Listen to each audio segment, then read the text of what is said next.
because that's the theme of my servers. It's regimental post or something. Hello, Colin. Already got somebody in here. That's fairly early in engagement.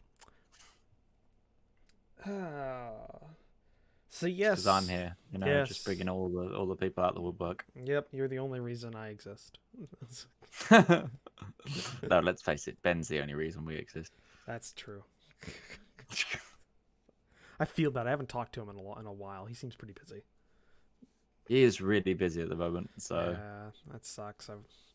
It feels like I'm like ghosting him, but I'm not. It's just like there's no time that we're kind of both around. Like I speak to him weekly. Like we have a weekly game day to play freaking thing, and even then that doesn't even happen all the time at the moment.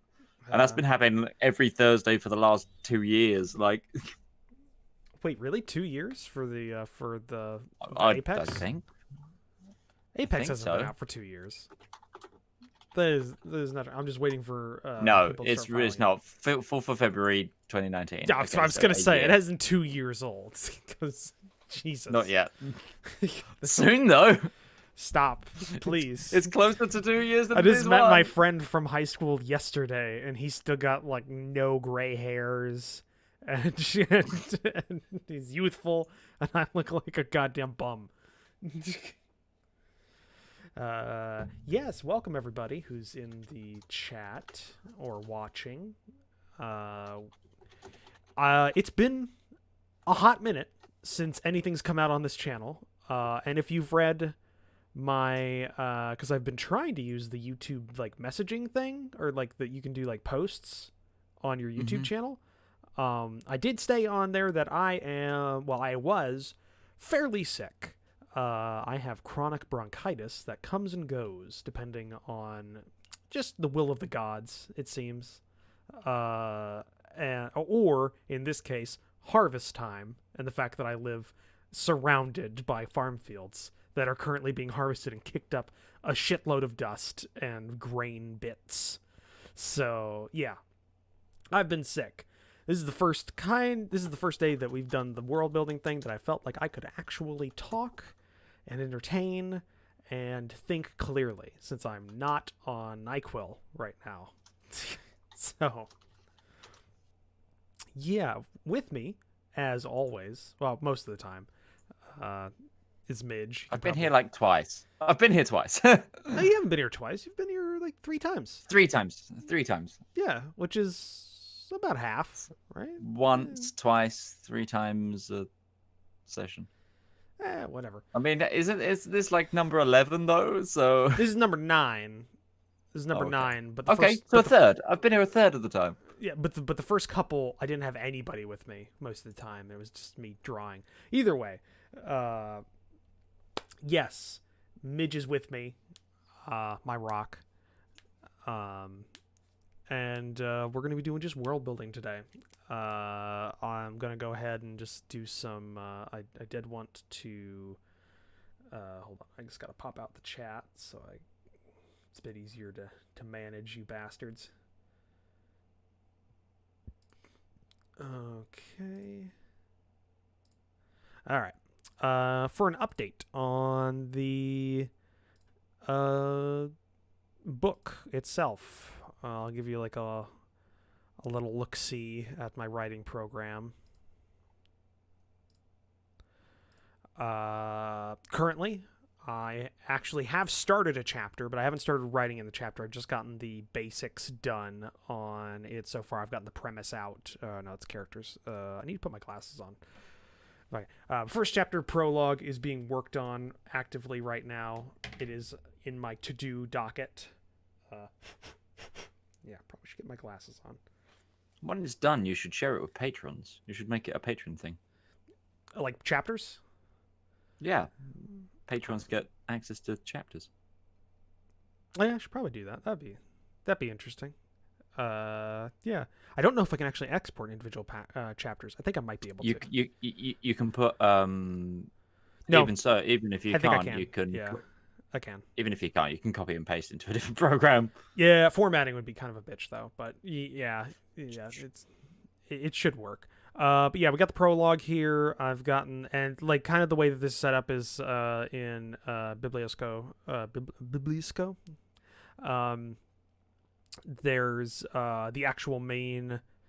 You create scenes that compose a chapter, and before that, you can also put a reason for the chapter to exist. That kind of helps you visualize why it exists and why it's there. And then you also got like a little notes section. And I've filled out the reason section. There's a little bit here. I don't want to spoil anything. Not that, I mean, if I'm going to be releasing it, it's not going to matter. But I've got that mostly finished. It's in the to-do section because I haven't formalized names and some details yet. But it's being actively worked on. So that's like the first concrete push towards actual parts of the book being worked on. So that's good. Other than that, project-wise, I've made a couple more secondary characters, added some locations, general stuff like that. Like it's being worked on. And I also finished like an object that's important to one of the characters. So like the sidearm of one of the main characters that'll have some narrative things to it. So yeah, that's currently where the book's at in its finishedness of it. One thing as well is I actually found while I was looking at the map for writing purposes, there was a single town that was unlabeled. Dun, dun, dun, if I open up the map here, I can point to where it is. Like it's right down here. It was right here, this town. I've put a name on it now and re-exported it, but it was right on the border of Little Ich. It was like right in this like tri-border of Little Ich, Fulden, and Algon. Was that little one that has... Oh, the little mountain. Yeah, little mountain one. That did not have a name, so I had to make one for it. But other than that, after looking at it for over, at this point, probably 2-3 weeks. I don't know how long it's been since I finished this. I think we got it. Mission accomplished. Hopefully a bit better than the actual mission accomplished. So yeah, that's done.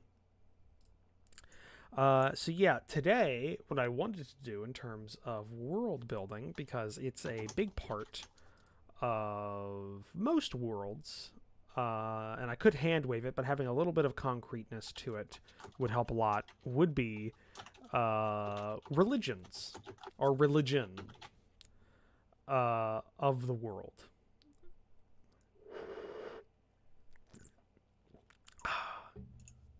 So I want to try and work on that today, and get at least something done of that. Some information and pillars of that done. And then the other thing I wanted to do is I decided I kind of... Well, yeah, there is going to be multiple Colin. But it's going to be... I have a plan. Like, I have a little bit of stuff kind of worked out in my head. So we'll get into that when I get into it. And the other thing, if we kind of get fairly far and we kind of hit a wall on the religion, what else? The other thing I wanted to do was to draw out the region of Fort Leonask, the fortress in the story, kind of an area of it, so I can kind of get like a moderate like visualization of the valley it's in, and like the mountainous area, and like all of its structures and all that, so that we can get that kind of hammered out. So yeah, I think that's all I have to say in terms that I'm debating another primary character. You flipping back to that idea? I'm thinking a third one, because we have Kurz, who's a mage, and we'll be experiencing that side of the conflict. We have Charles Martin, who is a moderately high-ranking officer, so he'll be dealing with the strategic aspect of the conflict and the fight that's in the book. But I think, wouldn't it also make sense to have a lower level soldier that's in the fighting, like on the ground? What, like a frontline point of view? Yeah, like a frontline point, like a mundane fighter. Because Kurz will have fighting, but it'll be like, based around magic and mages and stuff like that, not necessarily the front line, like in the Could have a in the character dirt. that was originally like same unit as Kurz before he was found out to be a mage, sort of thing. Well, They like train together, and then they have to split off. Then Kurz finds out he's a mage when he gets inducted. I'm thinking right, somebody okay, who's so at the fortress beforehand. So they have more of a connection with like Charles and the other troopers in the fortress. And then, through that, you kind of get a more of a grounded view of the fortress and how it works on the, the lower levels. And that way, I think it'll flow a bit better. So you have a bit more of an in the boots feel to it, like boots on the ground kind of perspective. So I'm thinking that, which yes does mean that overall each character will have less page space, but I think for the story wise, it makes more sense. fair enough. Yeah. So I'm thinking 3 characters. So we kind of have that. And yeah, I think that's it. Yeah, that's it for the book. So, let's go ahead and let's open up an open office text document because I need to write up religions. Now, here's my pitch for this world. Now, there's probably going to be a whole bunch of religions, but since the story is going to be fairly grounded in a singular area, Erosia, which is what we've decided to name the continent, the Europe of this world. I was thinking we could have a little bit of an analogous to the Protestant Catholic split in Christianity by having 2 major churches on the continent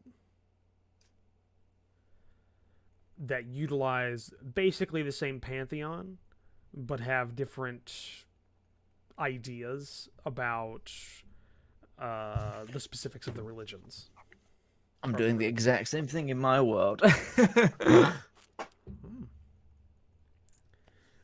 Between my sort of Anglo-Saxon and my Norman French places, they have the 2 versions of essentially the same pantheon, but they look at like some of the deities slightly differently, and they're practiced very differently as well.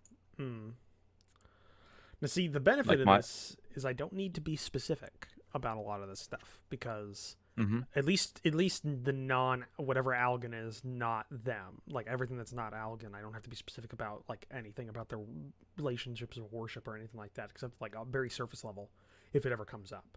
But it's good to have it, so I don't get like, I don't stop and have to spend 12 hours working it out while I'm writing. When it comes up, I can just kind of have it ready. I think I said last time, because I talked to you when you were having a world building stream, that I've been debating the name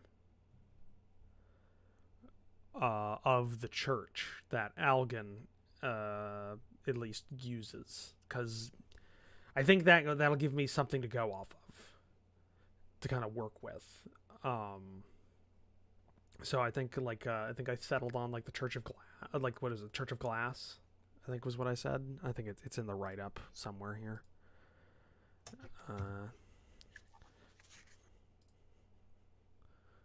Religious play, yeah, Church of Glass.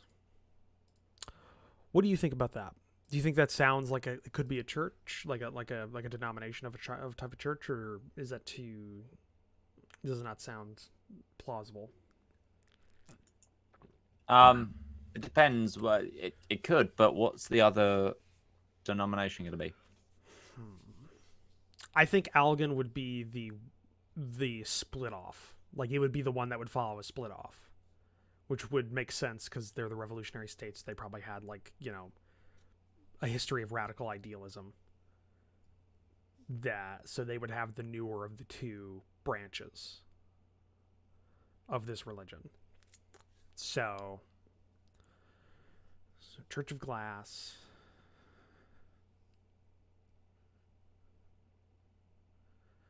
I'm just trying to think of why would somebody call their church Church of Glass? What connotation would they? What reason would they have? And a lot of things are coming to mind, but I'm not sure which one I want to latch onto. Like, I can definitely see like Church of Glass. Glass is transparent, so the church is a transparent entity. Transparency, purity. Yeah. So the old one, it could have two names: its official name, and then the name that people have like give it in a derogatory sense. You know how like there's Catholicism, but then people who are against like super against Catholicism in oldie time like speak would call it very popery. You know, they're following popery, which is what they would say back in the day. Like when they see like somebody like with like rosaries and stuff, it's all just popery, which is where popery, the actual like fragrant like thing, you know, got its name.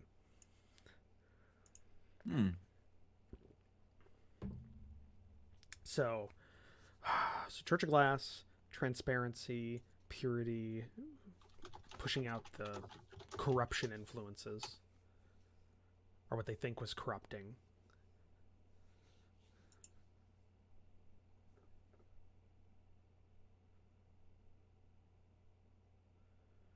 Oh, I gotta think. I gotta think on that. What would that be? Okay, so one here. Let's just put down here in a broad sense. This is mostly just going to be an info sheet. I'm not putting this up on anywhere. So Church of Glass, and then the original.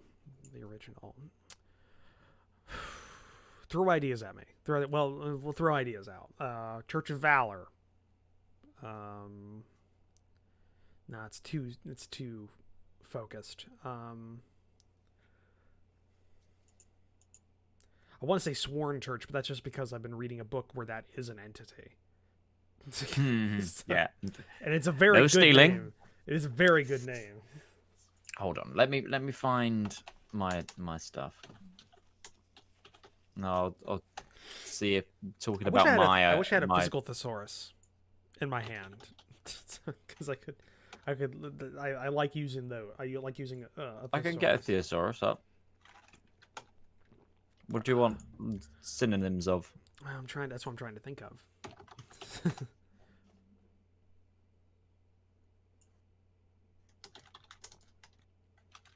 Oh, one other thing, just side on here is I did come up with a name for the two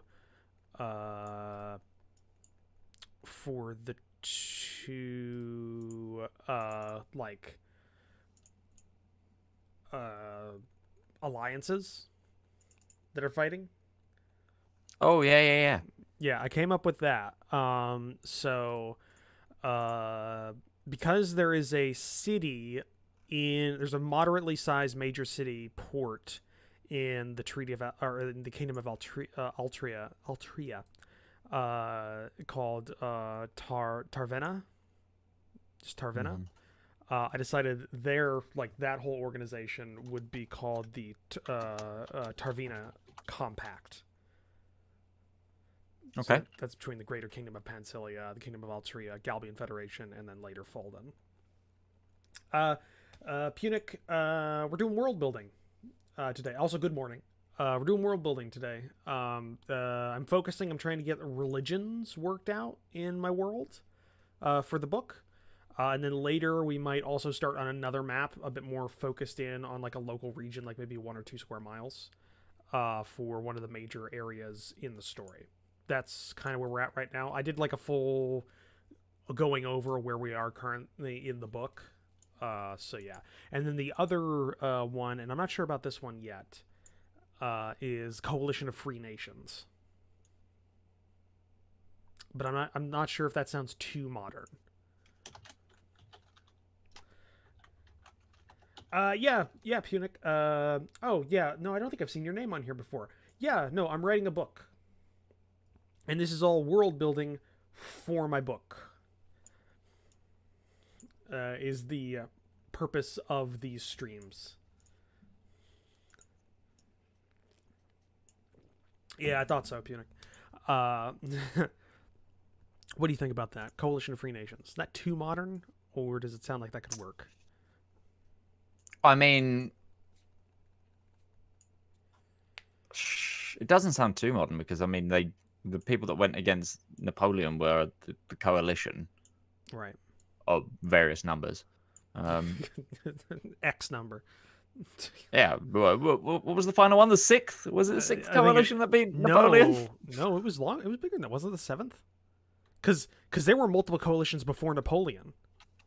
Yeah, because they were fighting. It was like 2 or 3 before Napoleon. No, seventh were the ones that dealt with him the second time. Okay, yeah. Seventh coalition was when he came back from For 100 days. The 100 days campaign. Yeah, the 100 days is the 100 days campaign. Yeah, from Elba, which is where they seven coalitions. Isn't that where they sent Caligula as well? Isn't Elba Caligula's home? I think so. Yeah, I think that's why they did it. Yeah, it was one of the emperors. It was one of the emperors. Coalition works, but Free Nations are they going to be that on the nose to their enemy? I don't know. That's why I don't know, because it's the Fifth Algon Republic, the Brunei Republic, and then the Umber Isle.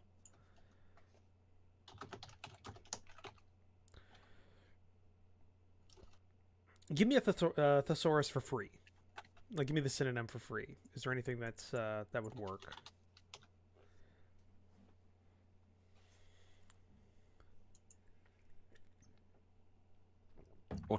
Autonomous, separate, democratic, freed, independent, liberated, enfranchised, emancipated, autarchic,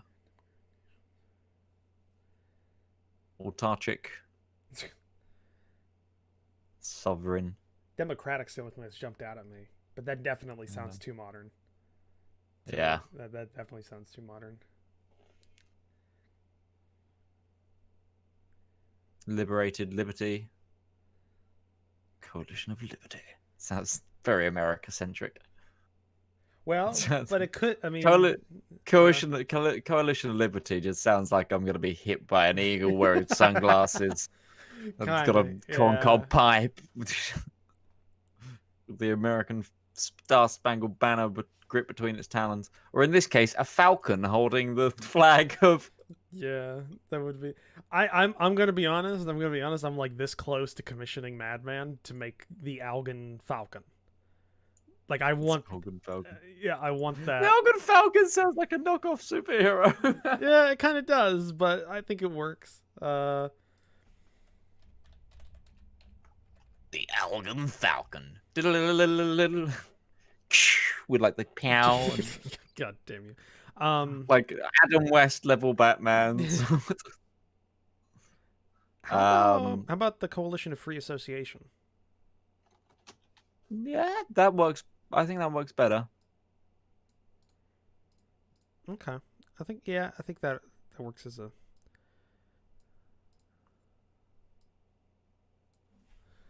So it's the Coalition versus the Compact. Because that's how it will be shortened. Yeah. Which I think kind of works. Yeah. Yeah, Free Association. I did spell that right. Association. Yeah.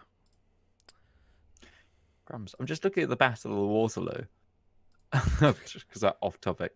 As you do, as an Englishman. I'm just looking at like how... Oh no, sorry, the 100 Days campaign. I'm just having a look at it. I love how little actual, like, in terms of commanders, Britain only had one general, where like most of the other nations had so many more. Yeah, Austria here with 3, Prussia, even France sending a general. But wasn't it because it's because the British only had they had a singular army that they sent to the continent. Yeah. Where all the rest were like husbanding different forces and trying to get them together, while the Britons just kind of coalesced onto the continent with a single force, a large. Yeah, force. we had the BEF essentially. We just went in. It seems to have been a thing that you've done for a long time. Oh, well, we have one army, and we'll make it work. Well, no, that's the opposite. We have multiple armies. One stays on the continent, and it may or may not work. Depending on the specifics. So yeah, okay. So now we've got that. The Outwardly, we'll make it work, or seem like it. Yeah. The one time it didn't, they still got out. They just didn't take anything with them. So yeah, Dunkirk was a feat of military sheer luck. For a second, I thought military genius. Lure those Huns into a false sense of security. Considering the estimates that we thought we were only going to get 22,000 men out, and we got 200,000 men out, it's pretty good going. But I think it's a mix of pivotal moment of the Second World War, right there. Yeah, but the funny thing is, it's more of a mix of not like British ingenuity. It had that. It's a mix of that, and then mostly just Hermann Goering's like overconfidence and wish to make Hitler like him. It's what it was. It was German overconfidence and British stubbornness. It was. I think it was mostly Hermann Goering, because he's the one that directly went like, "No, we can just bomb him out of off of the land. It's not gonna matter. Like me, senpai." Well, did he say that, and then Hitler immediately moved most of the tanks away anyway? Wasn't that the thing? Did it just so even if they needed to send them I think what they historians basically say, it was the army was arguing to just go and deal with it. While Hitler, he wanted to, because remember, this is early Hitler, so he still kind of listened to his generals. He didn't go full Endsieg until the Endsieg. Or basically since second year of Barbarossa, post Barbarossa. But it was an argument between them. But then Goering came in and said, "Oh no, the Luftwaffe can handle it," and that's all I needed. That he needed just something to tip the balance, and then they ordered the tanks away. Is at least things I've read, but. Either way, we've worked it out, so we got the Tarvina Compact and the Coalition of Free Association. Which I think is definitely going to be a point of, it's too long of a name. Like some of the guys in the trenches. Like, why do we call ourselves that? So we're still working on so we got the Church of Glass, which is the new branch of this religion, this pantheon. And I mean, we could go with just the stereotypical, it's just church of another thing that represents it, if we want to be really on the nose, like Church of Stone. So I have 3 subsections of one religion on one of my continents, which is the ones that follow the very human deity in my world. Because for those of you who don't know, my world is much more high fantasy than Roach's. Roach is a bit more low fantasy. Mine is, you could set D&D in it, or you could write stories in it, sort of thing. It's very... But I have one deity in my world that was... if you've ever played Oblivion or the Elder Scrolls, essentially... oh, crumbs. What's the deity in the Elder Scrolls that was a human and an emperor, and then... Talos? Oh, Talos, yeah. Is it Talos? Yeah, Talos. It's kind of a Talos kind of fella. But he was a human deity who essentially, suppose he's mainly followed by humans. That's why I say human deity. But no one really knows who they were. But they're an ancient Moses kind of character. Freed all of the enslaved races, which are now the races that inhabit most of the world today. And then walked around and ascended to divine status, and then. The main followers of that are on a continent called Longreach, which is one of my 2 major continents. And then the 3 human-dominated cultures on that continent follow 3 sects of his religion. So I have the Pantheon of Alba, which is kind of the Catholicism-y one. But it's hard to say Catholicism-y one when there's 6 gods in the Pantheon. And then I need to rename the Scheltz Church, but it's essentially my little German states version. And then I've got the Chevaliant, which is it's essentially the same religion but combined with like a Bushido code, because they're like a very stuck in their ways knightly community. So it's like they also have different names for the same deity. So in the pantheon of Alba, he's known as the king who never was, but in the Chevaliant, he's known as the Chainbreaker.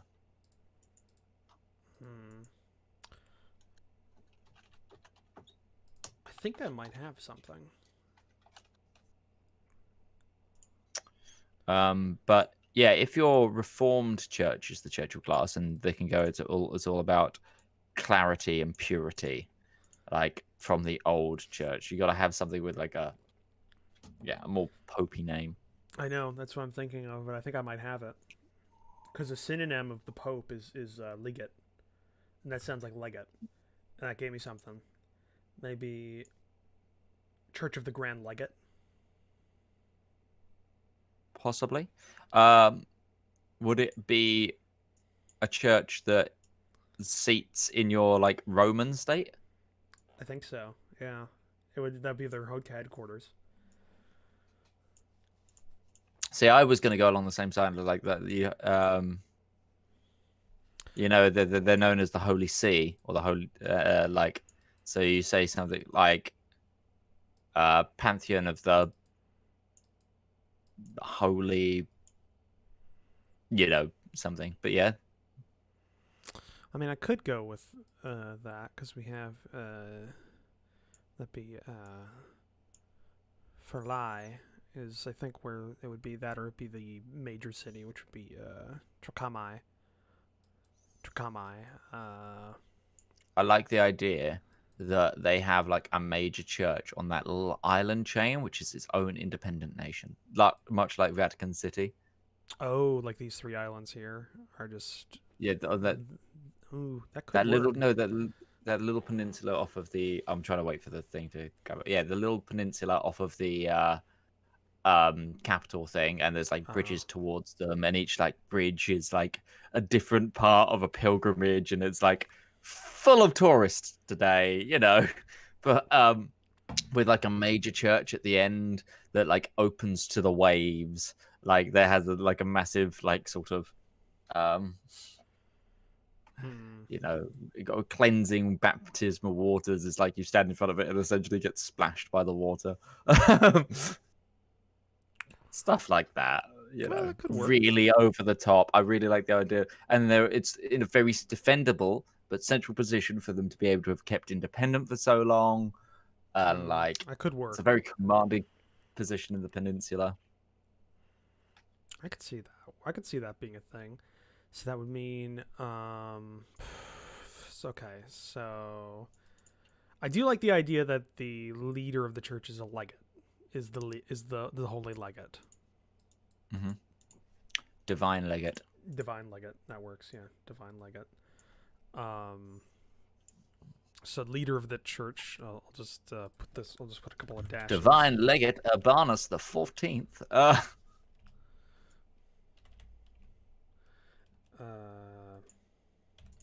Wait, let me get some Latin up. English to Latin.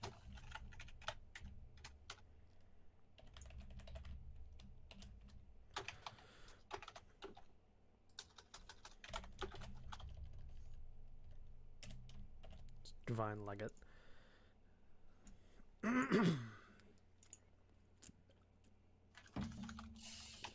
Since I just put dashes there, since we don't actually have a name for the church yet.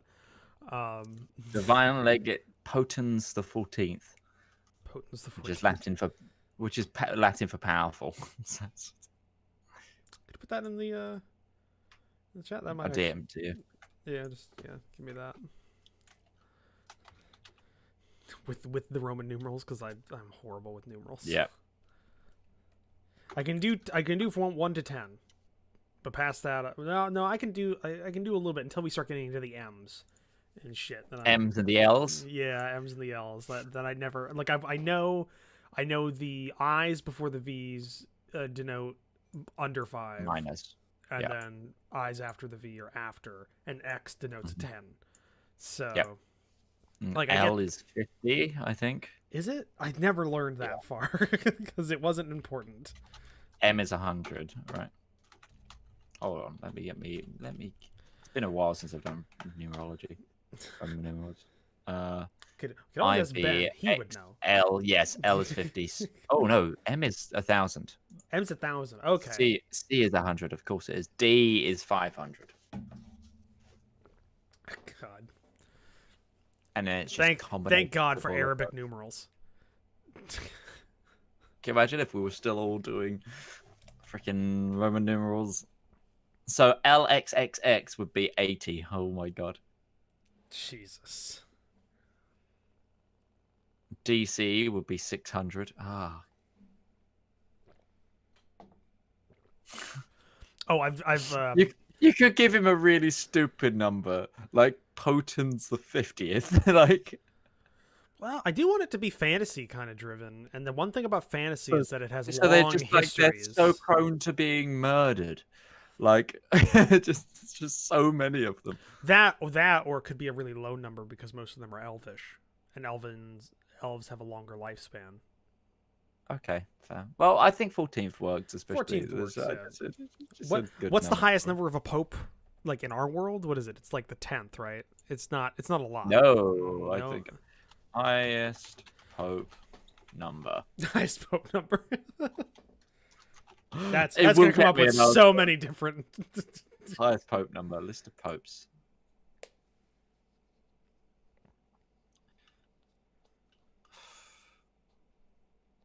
It's going to be one of the Bonifactus or something, or the Gregories.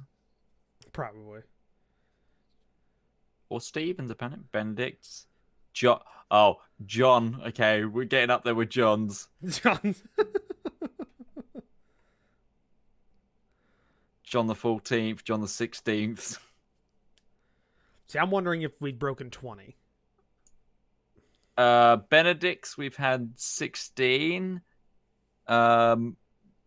John's, we've broke 23. 23, okay. There hasn't been any extra Johns because they've started calling themselves John Paul. It's just like that number's too big. So we've had two John Pauls. We've had 6 Pauls. Half of these popes are now saints as well. Well, I mean, I'm assuming early So popes the last had John was a pope. No, I'm talking. This is 1881. Like, okay.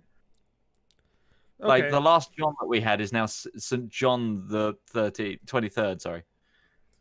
It's a lot of confusion in that holy choir up there. St. Paul, St. John Paul II, as in the one who died in 2005, is also is a saint now. The Nazi? No, that was Benedict. That was That was okay. Benedict, Okay. I think. I like how for a second you were like, which one? Because it's probably been. I think, yeah, no, that's Benedict. The one who was a Nazi and also Crypt Keeper in disguise. Benedict the 16th. Joseph Alonsius Ratzinger is the the original name of Benedict the 16th. Oh yeah, he's somebody I could definitely. That Ratzinger. Place of birth, freaking Bavaria, of course. Well, yeah, wasn't he in 1927? Yeah, he was a Hitler Youth. Hitler Youth, yeah, he was Hitler Youth. That was just... Oh boy. Yeah. I like for like the next couple of generations just gonna be going to like the new world for theirs because it's like, oh, some of them might be Nazis. We gotta... Even the ones in the new world might be, like the one who took over, Argentinian. Like, oh right, oh shit. No, he's white Argentinian as well. He's too nice, I think, to be a Nazi. No, he's actually a decent person. It's all a cover-up. It's all a cover-up. It's just overcompensating for being a... No, 100% not. He was born in 1936 He's one anyway, of the boys so. of Brazil. Also, I think he looks like the current Pope looks like the actor who plays like Elizabeth Swann's dad in Pirates of the Caribbean. Like, holy shit! I just, like, I didn't think of that, but you just like you said that right as the picture popped up. So I was going like, oh yeah, no, that was like, yes, that is true. Put a powdered wig on him with a tricorn. Hold on, let me just find a picture of Governor Swan. Governor Swan. I'm still trying to come up with the name I'm of this trying to damn think of the church. actor's name. What is the actor's name? Is Jonathan Pryce? Of course he is. He was in Miss Saigon as well. Hmm. I love Jonathan Pryce's name, but he looks like Jonathan Pryce. So if there's ever a biopic of him, get Jonathan Pryce to play it. By the time there's going to be a biopic of him, Jonathan Pryce will be dead. Probably, yeah. I still haven't come up with a name for this damn place. It would help if I had like if I knew. Well, not really, because Catholicism does. Catholicism or the Catholic Church doesn't really equate much to it being the Vatican Church, which is also it's the Vatican, you know. So Yeah. it wouldn't help to know what this island chain is. So because I like that idea, so I'm stealing it. Without paying you.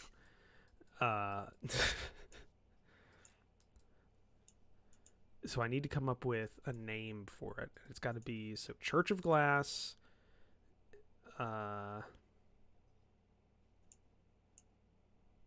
Actually, can you give me what's glass in Latin?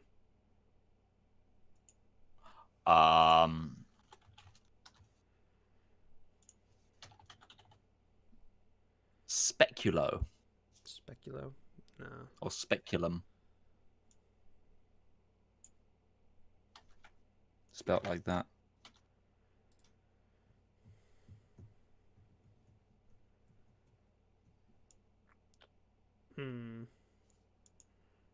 There's like 4 words meaning glass, depending on the meaning of the it. context.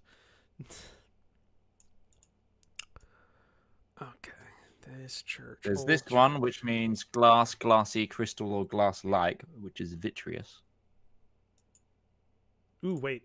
I think I might have that. Instead of it being the Church of Glass, we could make it something a little bit more holy sounding.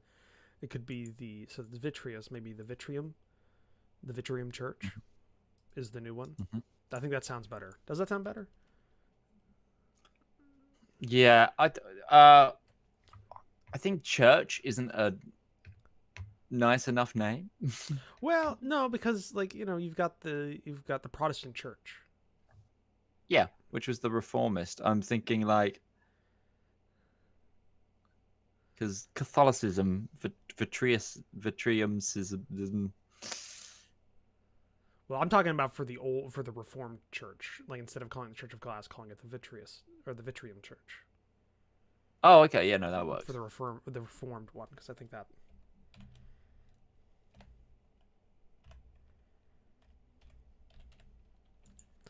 I think that sounds a bit better than just Church of Glass. But for the old one,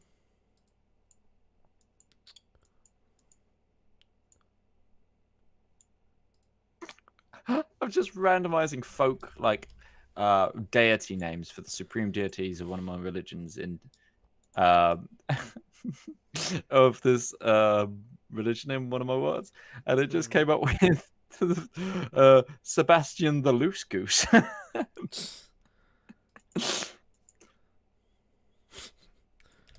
But it's had like something like Helvisk and the Sisters and stuff, like really like deep meaning. That's just got the Loose Goose. Door of the Purple Centaur. Oakland the Burning God. That sounds very dank Game of Thrones-y.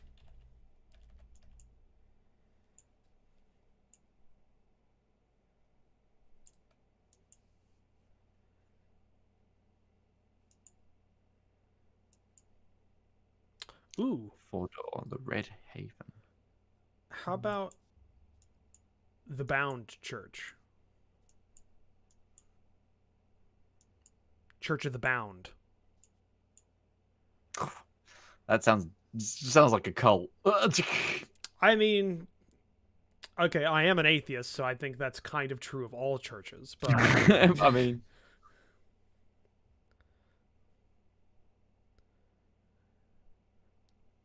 because that could be like I'm just like that brings up a lot of things I could work with, because Church of the Bound, and you could have, you know, the holy men of that being the bound priests, and the reason they're called the bound priests is because they swear an oath to bring the word of the gods to the masses.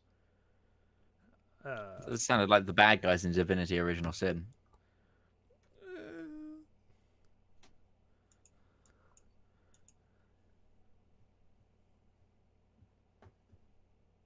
I don't know. I think that sounds good, doesn't it? I mean, I can't really think of.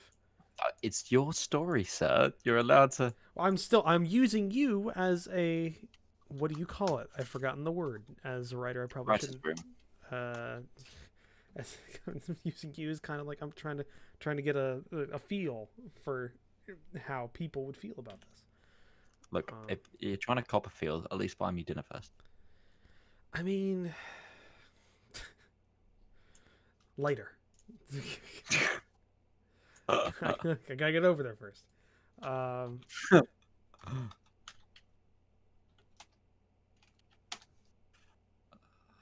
Because I like the Bound Church, or the Church of the Bound, sounds good.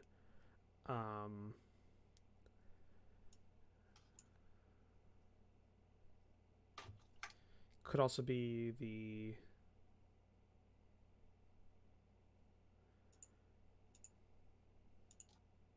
fated, as in like fated church. Mm-hmm. Church of Fate.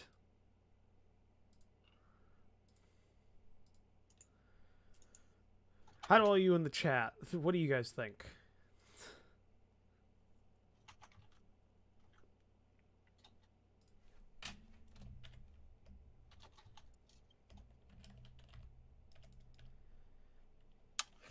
Church of.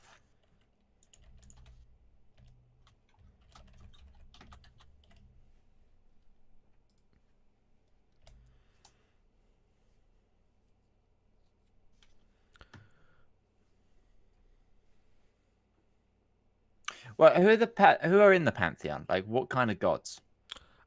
Pretty standard. And how many? Pretty standard set. I'm thinking a small number, not like 500. I'm thinking there's probably a close knit group of. I'm avoiding 7 because there's a great work of fiction in the fantasy world, in a low magic fantasy world set in the medieval times, that has a Church of the 7. So we're staying away from that. I'm also staying away from 6. I need to check how many I've got in my world. You didn't think about that, did you? I didn't. No, I've got 9. Oh shit! But that's fucking that's the Elder Scrolls. Oh fuck! You're right. The 9 divines. Oh shit! Hold on, Well, 1, that's 2, less. I think that's 4, 5, less. 6, You can 7, get 8, away 9. with that. Okay, technically there's 10, including the guy who ascends, much like Talos does in the Elder Scrolls. Fuck! Your world is Elder Scrolls Light. Elder Scrolls not copywritten. No, it's fine because mine uses D&D, a few D&D gods and stuff. So, and then so some others. You're just double dipping. Yeah, just double dipping.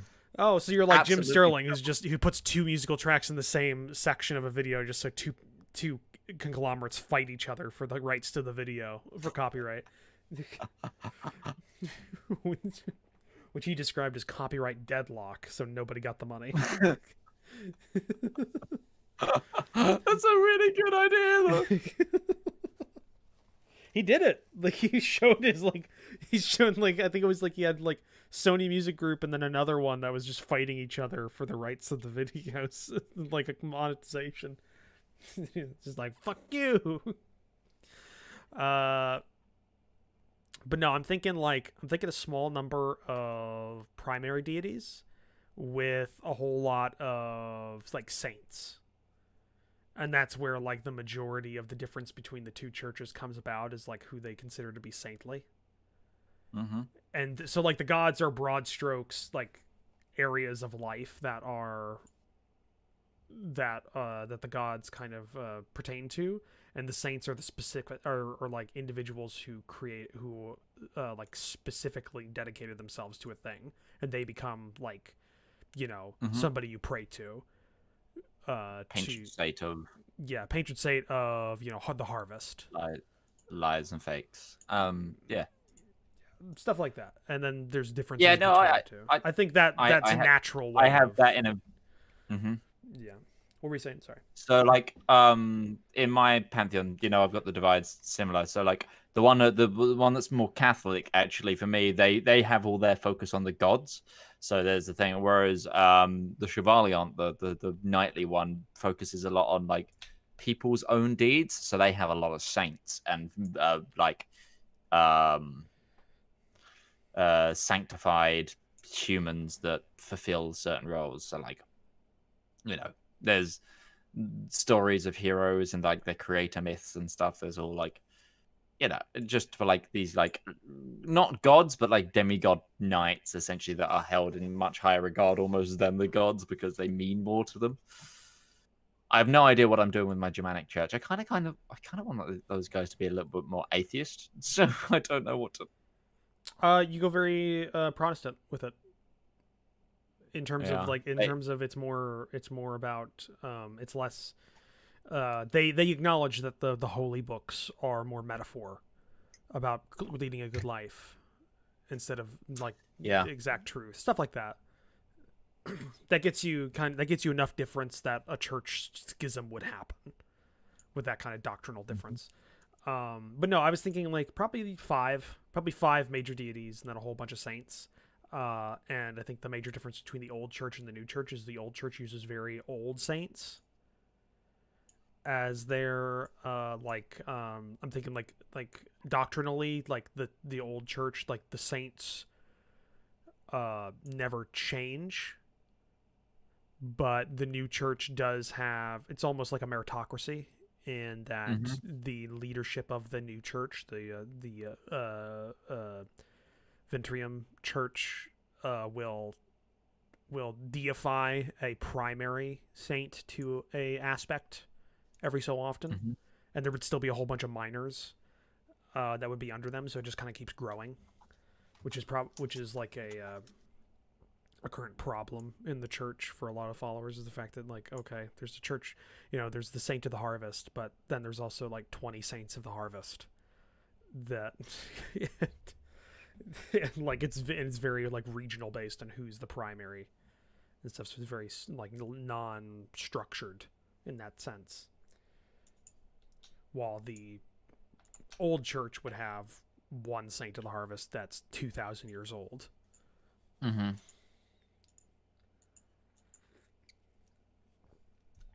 But I still need to come up with a name of this, so that's the thing. Um,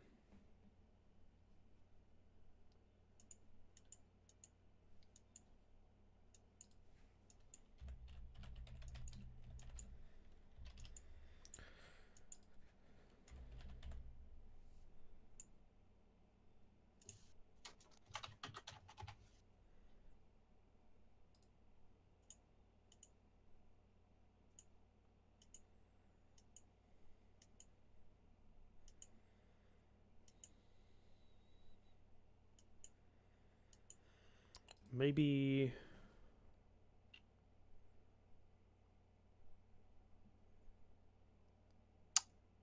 maybe I'm basing it out because I want because the shorthand for this is old speak, is Latin.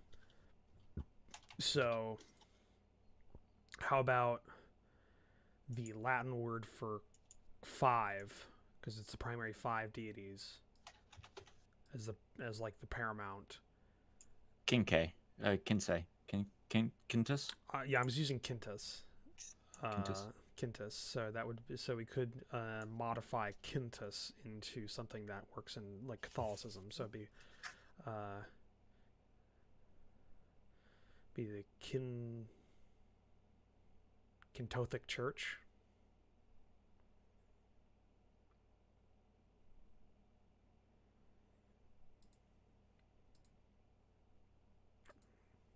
How about that? Yeah, that works. Reminds me of one of my favorite Eddie Izzard jokes. This is talking about Christianity. He goes, then you have Catholicism, who follow the teachings of Cathal. Like,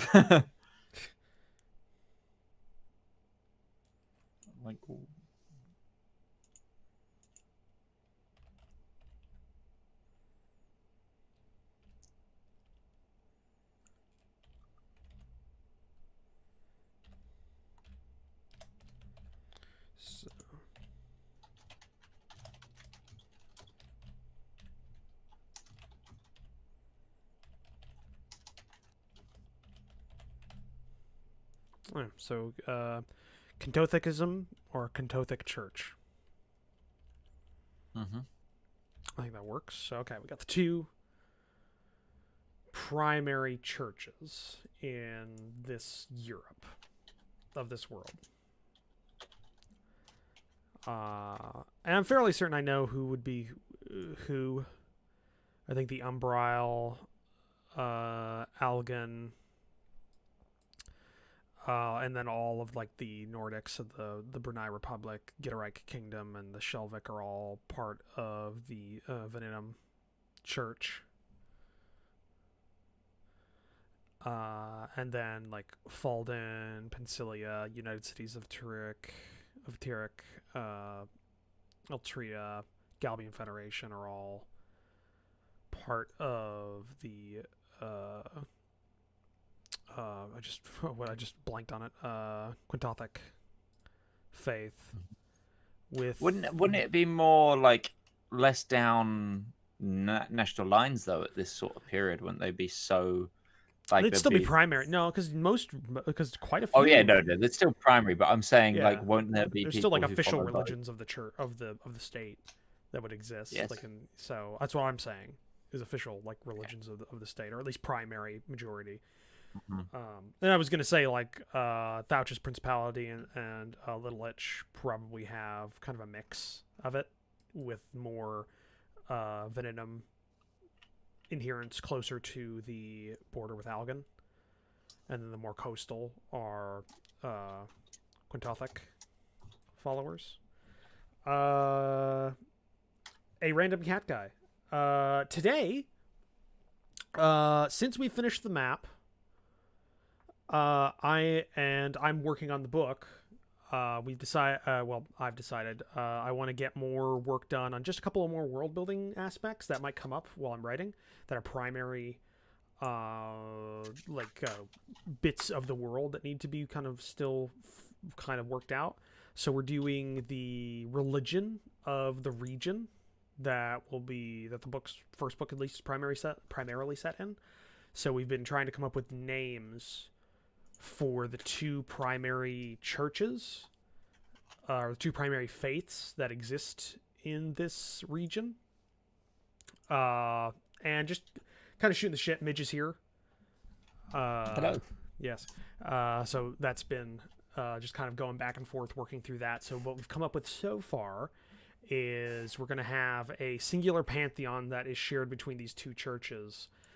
Much like the primary faith of the Catholicism and Protestantism, there's a split, a schism between the two faiths, based upon saints and what do you call it when you make somebody a saint? What is that word? Beatified. What? Beatified. Beatified? Is that word? That's the if someone is beatified, they are someone who's sanctification. Sanctification, yeah. Sanctification. No, that's a place. That's anima. Wait, I don't fucking know. Either way, it's primarily based beatified on is the term of making someone a saint. Yes. Yeah. Yeah. Primarily, that's the reason they split, and we've come up with so far. It took us a long time to come up with the old church. It took us a while. We went through a lot. Speaking of, like, how do you think of that word? That name as like essentially the Church of the Holy Sepulchre, like the thing on the island we were talking about. Basilica Sancta Luma. Yeah. As in Church of Holy Light, essentially. Church of Holy Light. and you could say that it's like where it is, like it has like a essentially like a massive sundial which points to the different gods at different times of the day. I think I'm gonna make it less like sun based as a thing. I think I'm using stars. Okay. I think I'm gonna try. Uh, I'm gonna try and go like Church I of mean, you could. like the Church of Cobol kind of. Battlestar Galactica. Mhm. stars primarily play a big role in that. In that Okay, sense. English to Latin. What's star? What's a star in Latin? But yeah, we come up with the Stella. Ventrium. Oh shit. That is that is a word we always use. The Ventrium Church, Ooh. which is the Church of Glass, which is the newer church. It's called that because it's a church that tries to focus more on individual purity and transparency of the faith. And then the older church, which is the analogous to Catholicism in this world, is the Quintothic or the Quintothism church, which has, instead of a pope, it has a divine legate. Current divine legate is divine legate Potens the 14th. And thanks to Midge, we've also come up with a fairly interesting place for that old church to exist on this island chain off of the capital of the United Cities of Tyrek. So yeah, we're kind of working through that. I might also go ahead and write down the rules of magic this stream for my world and like solidify them. Got to come up with two. So that's the old orc pantheon. I've got to try and come up with a reformed orc pantheon. Because in my world, I don't like. I've got like two types. So I've got like your standard fantasy orcs, where they're all the bad guys, and then essentially a Russian trade republic of Novgorod, which is all orcs. So I need a religious pantheon for them.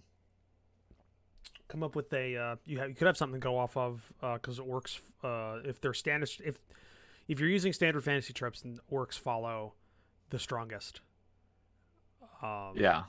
So come up with the name of the person who reformed the church, or formed the church, and then use that as a jumping off point. In terms of world building, that's what makes sense. And I don't think the quasi-Protestant church in my world would have a headquarters, because Protestantism doesn't have a headquarters. It just has a loose confederation of churches. So they wouldn't. I changed that name, by the way. So the Basilica Sancta Astrum. Oh, that works. So it'd be like stars astrology is the.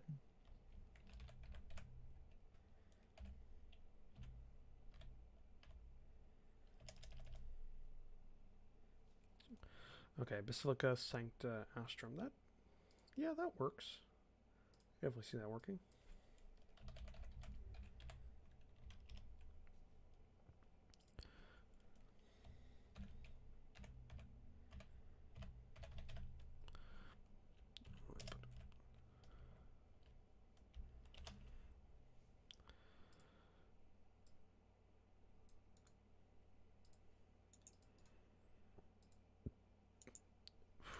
Okay. Yeah, I hope that answered your question, a random cat guy. I hopefully that wasn't sitting there for too long as an unanswered question.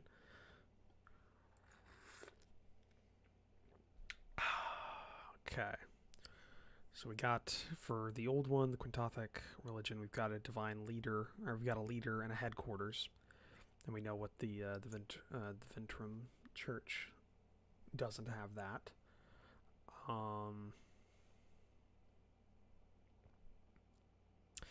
The old church has got to have like a whole bunch of tenets that have to be observed that are like very archaic, like for worship. So they probably like preach in very old language.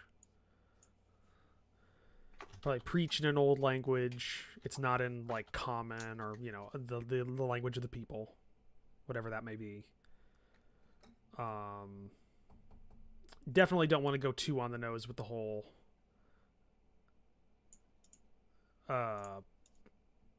with the whole like wine and the body Sacrament. Yeah, sacraments. I don't want to go too on the nose with that, so stay away from there.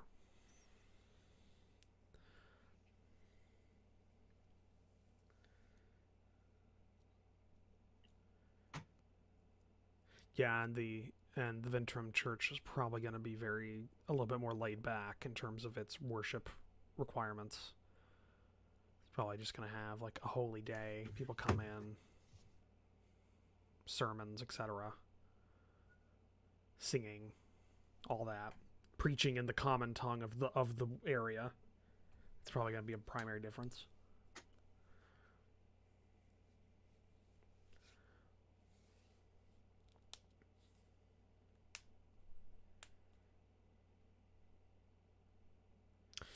Hey, Mikey. Mikey's in the chat. I can see. Hello. Hello. I'm going to be right back. I'm just going to run downstairs. Mm-hmm. You just popping in to say hello, Mikey, or are you sitting in to watch? I didn't know. I thought your schedule. You're not off for like another hour.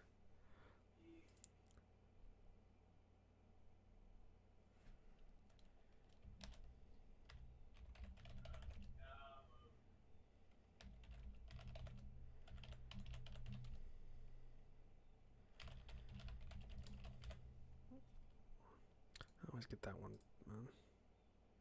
That's no. Oh yeah. I don't know why I was blanking on that.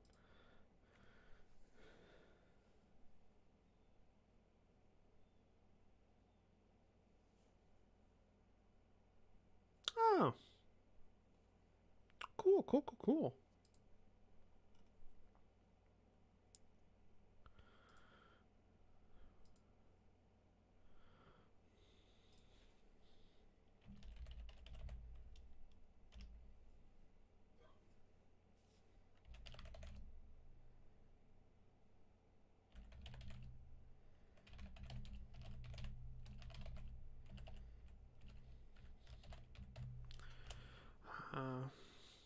Do you want to hop into the call, Mikey?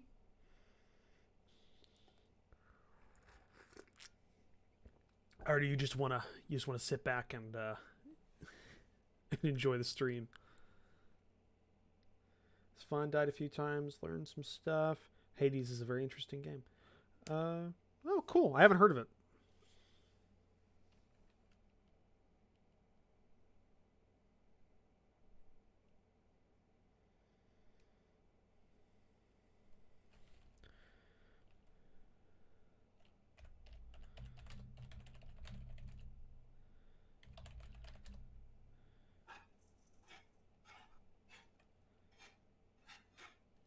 Okay.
Okay.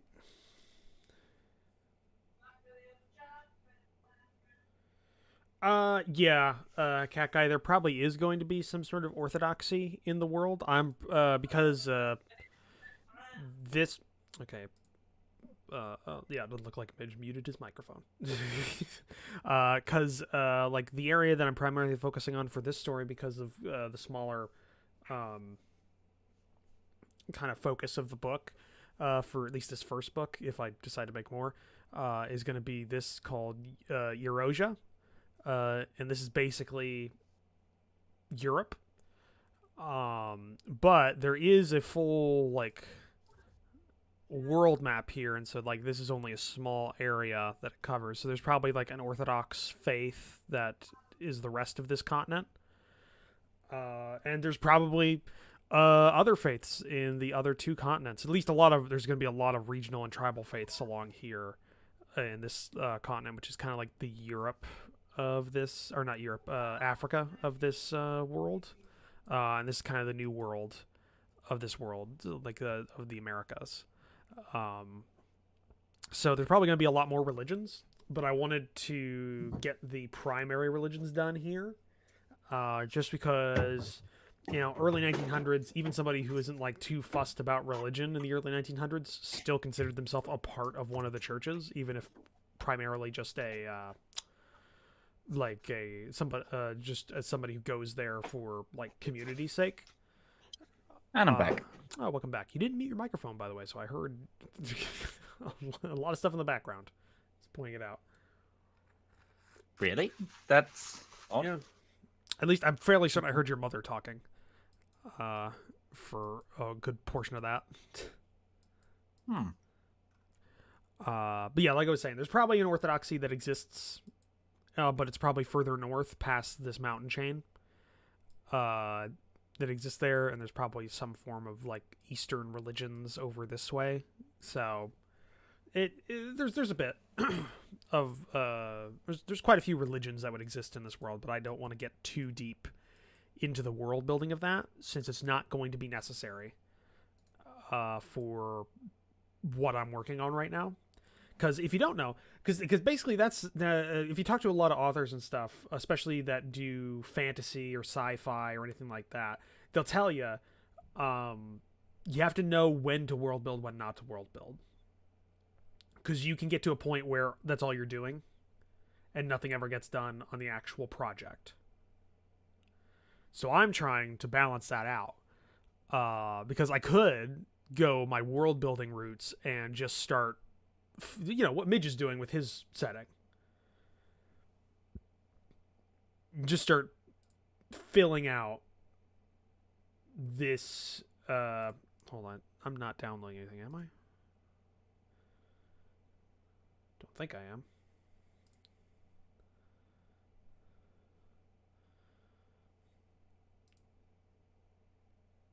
Okay, for some reason my internet was hiccuping there. But I could go Midge's route and just start like detailing everything about the world. But that's good for a setting for a D&D game or stuff like that, but not necessarily if you're going to be writing. If you're writing, you want to be able to write, and world building takes away from that. So I haven't gone too far into the other stuff outside of this small area, except tangential things. Mm-hmm. I'm actually on a bit more of a focused route today. But yeah, I've definitely felt I've well builded too hard and just gone off on a complete tangent. Yeah, I've done the same thing, where you just like, ooh, this would be cool, and then it's 5 hours later, and you haven't really done you haven't done any notes for the game.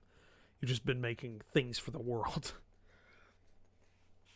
That's kind of where we're at in that. A random cat guy is so yes, though other religions exist in this world. It's not just two branches of one religion. It does exist. No, continue. Sorry. No, I'm just saying it does exist. That so you are correct. I went off on a really big tangent the other day and just started writing some epic poetry for my world, which is you've got off very far when you start copying the freaking Iliad, Yeah, definitely. Though I will admit that for Sleeping Giants, I have actually written some poetry. or at least some. I don't want to put. I don't want to spoil it because it will come up. It will come up. It's a big thing for one of the plot lines. So I mean, it can be a thing. That can be a useful thing. I have thought about like, ooh, it would be fun if I made like Algon's like for their anthem. But that's too far. I mean, writing the lyrics to the anthem's probably not too far. Just don't do a Tolkien and put a poem and song every 10 pages of like the freaking Hobbit, and you're like, oh my god, get over it. We get it. You like music. See, I'm bad though. I'm really bad with lyrics. I have no sense of. Oddly the same. Tone. I can't write lyrics. I can't write lyrics. I can write music. Can't write lyrics. I can't do either. So I'm useless.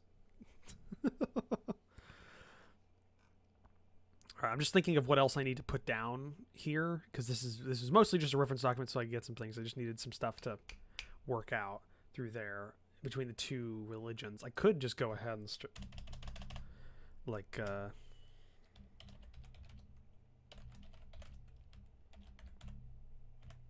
Pantheon. That's P-A-N-T Pantheon. Yeah. P Got it. A-N-T-H Got it. E-O-N. Cool, Punic. Your first D&D game.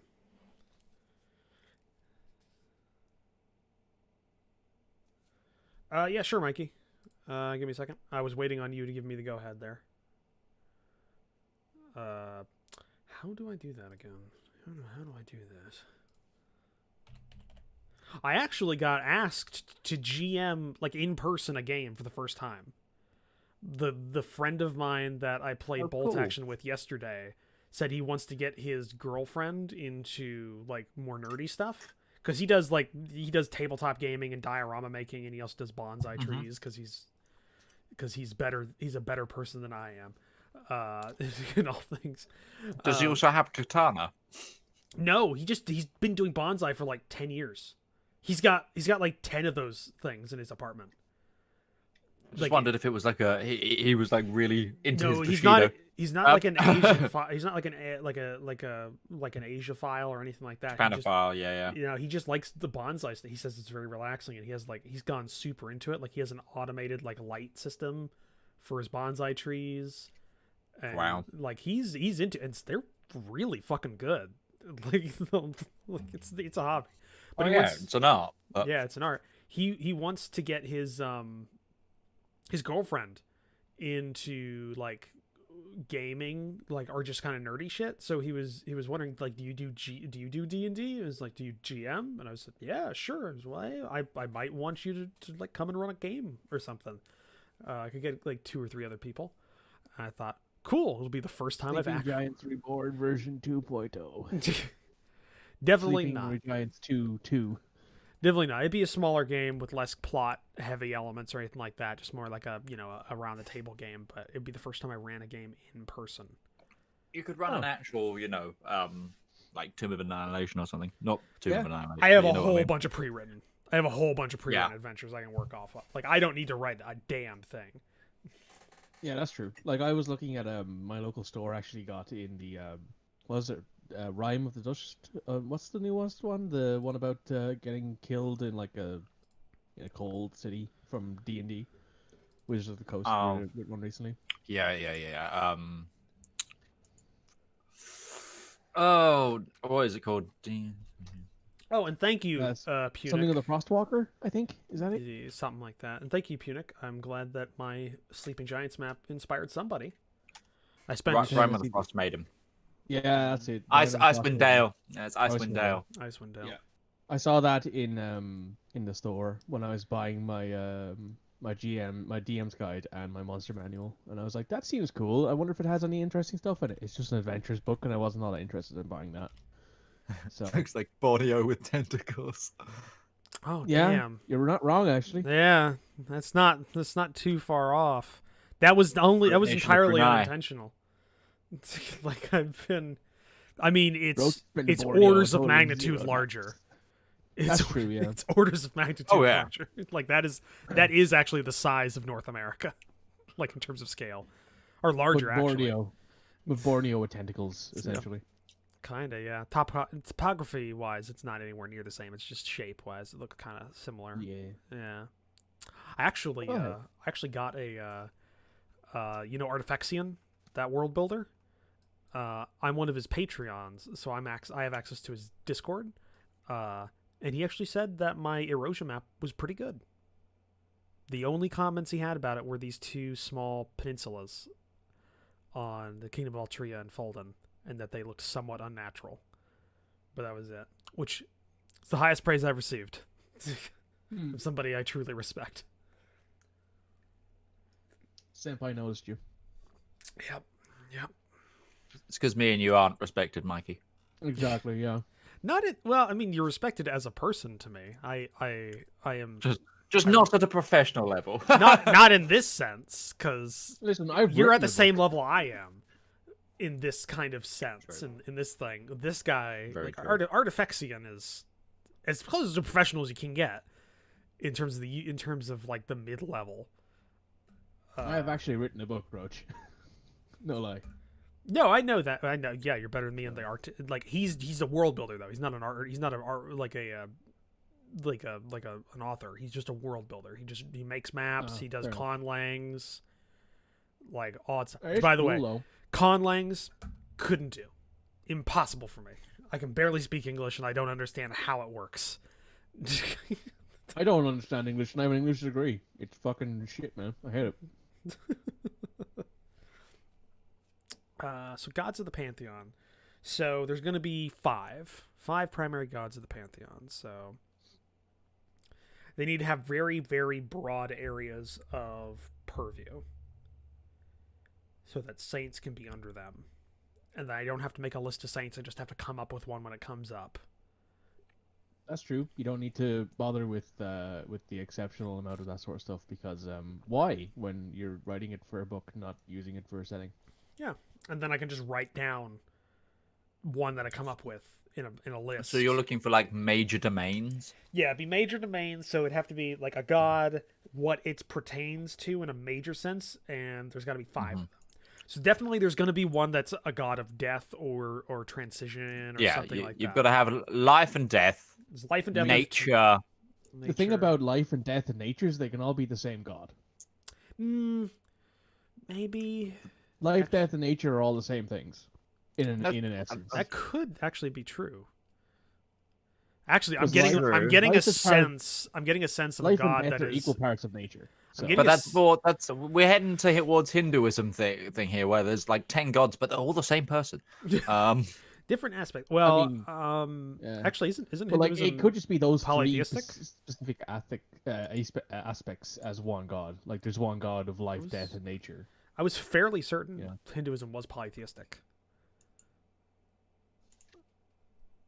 I don't know. I'm not an expert. I do like one god just being the god of life and death. Mm-hmm.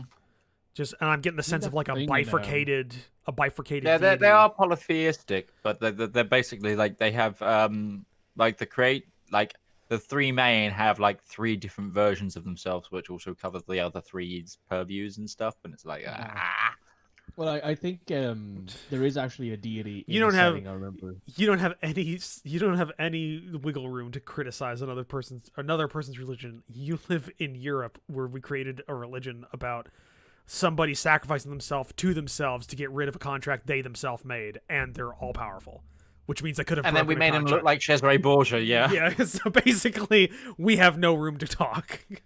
All of the Catholics have exited the chat room. All of them. But yeah, If I you're think not there is secure in your actually own a But here's the religion, thing: get criticized. even the Protestants may still make him look like Cesare Borgia. Yeah. There's something about European and North Americans we can't understand that he wasn't white.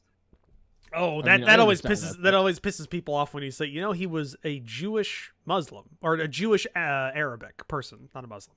He was a Jewish person who was born in Galilee. He was definitely not fucking white. He was pretty brown. He's pretty brown. Like lightly roasted coffee. He was Palestinian. Like, Yeah. we know you guys don't like to think that place exists, but he was from there. I just realized I haven't had music on this entire stream. Oh, I've been listening to. I'm an idiot. I've No been wonder listening it's to been... Fable Legends: A Tale of Two Sides.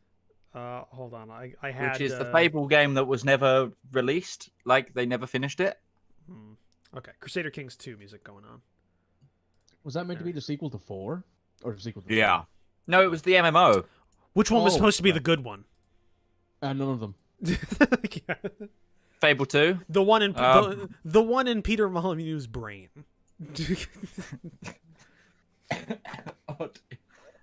Oh, I've got. Yeah, to bring this to cycle. You can this plant a back to tree gods, right? and it grows. Okay, so I've just eaten some dinner, and it's like I had a really thick gravy with it, and now I'm coughing. And when I'm coughing, I can feel the gravy. Oh God! Don't need to hear that, man. That's Drink not some water. something we all need to know. Drink some water. Yeah, I need to find the liquid. I'll be right back. I need to liquidize. Liquidize? No, wrong word. You need liquids. But yeah, to cycle this whole conversation back to gods, I do believe there is a setting or an anime that I've watched where there is a god who is the god of both life and death, and their whole thing is that they are a microcosm of themselves. So like one half is dark, one half is white, one half is pure darkness, one half is pure light, etc., etc. They are the polar opposite of themselves. No, because in my head, if there was a god of life and death in this religion, it would be like like their symbol would be a bifurcation. One side would be the the light, life-giving side, and the other one would be the skeletal hand and face in a shroud. Just like, but it's the same statue. It's just split down the middle. Yeah, it's that one. So okay, yeah, life and I'll put one down. We'll put life and death for number 1, and we don't have a name yet, but I can come up with that later. Yeah, Punic CK2. We're not playing CK2. It's just the music of CK2. Because Guess what?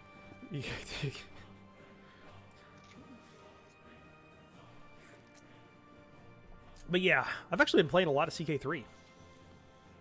And then getting very disappointed when one of my primary achievements did not have an associated achievement for it. Apparently, mending the Great Schism does not get you an achievement. Dogs. So that kind of sucked, given the fact that I played that in Iron Man for 30 hours.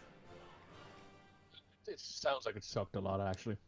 It's the bad part is there was 200 years from the point that I got all of the major religious sites to when I could actually mend the Great Schism, because of how the son of my life, because the son of the Great Uniter of that created the Roman state again was excommunicated for 10 years after I took him, and then also had like shitty piety gain for so long.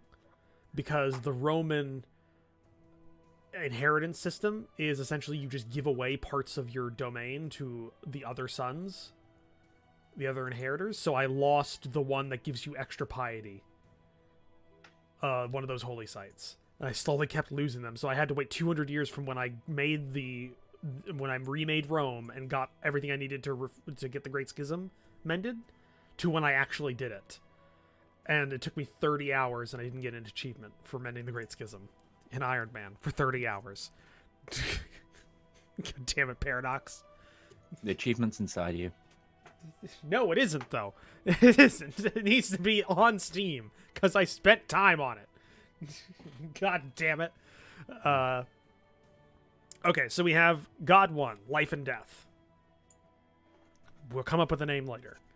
God 2. Nature. Nature's broad. Very broad. Yeah, exactly. Which works. You wanted broad. Yeah, which works. Because then you could have like patron saints of seafaring and things all under that god. Yeah, that does yeah, that is true. Patron saint of It's like a fishermen. mother nature. Yeah. The Okay. All Mother, if you will, Roach. Giggity. So we got life, death, nature. Well, we got life and death, comma, Mhm. nature, comma, next one. Another broad strokes one. Conflict? No. That's No. good too. Light. It's too close to life, because life could be a subset of that. Got two, Slanesh. Thank you, Punic. Chaos. Chaos control. Look. We gotta do five, so we got three more to go. So we got nature, we got life and death.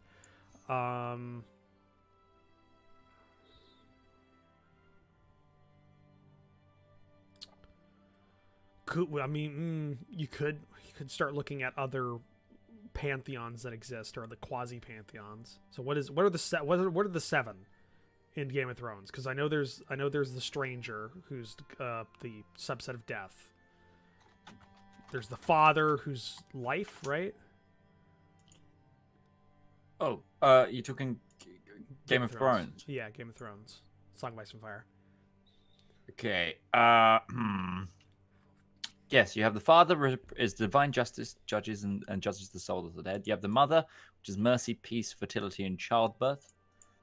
The maiden is purity, innocence, love, and beauty. The crone, wisdom and foresight. Wisdom. The warrior. Number 3, wisdom. Okay. Yep. Wisdom. Just wisdom / knowledge. And then warrior, you have strength and courage in battle. The smith is creation and craftsman. Craftsman god. And then the stranger, which is death and the unknown.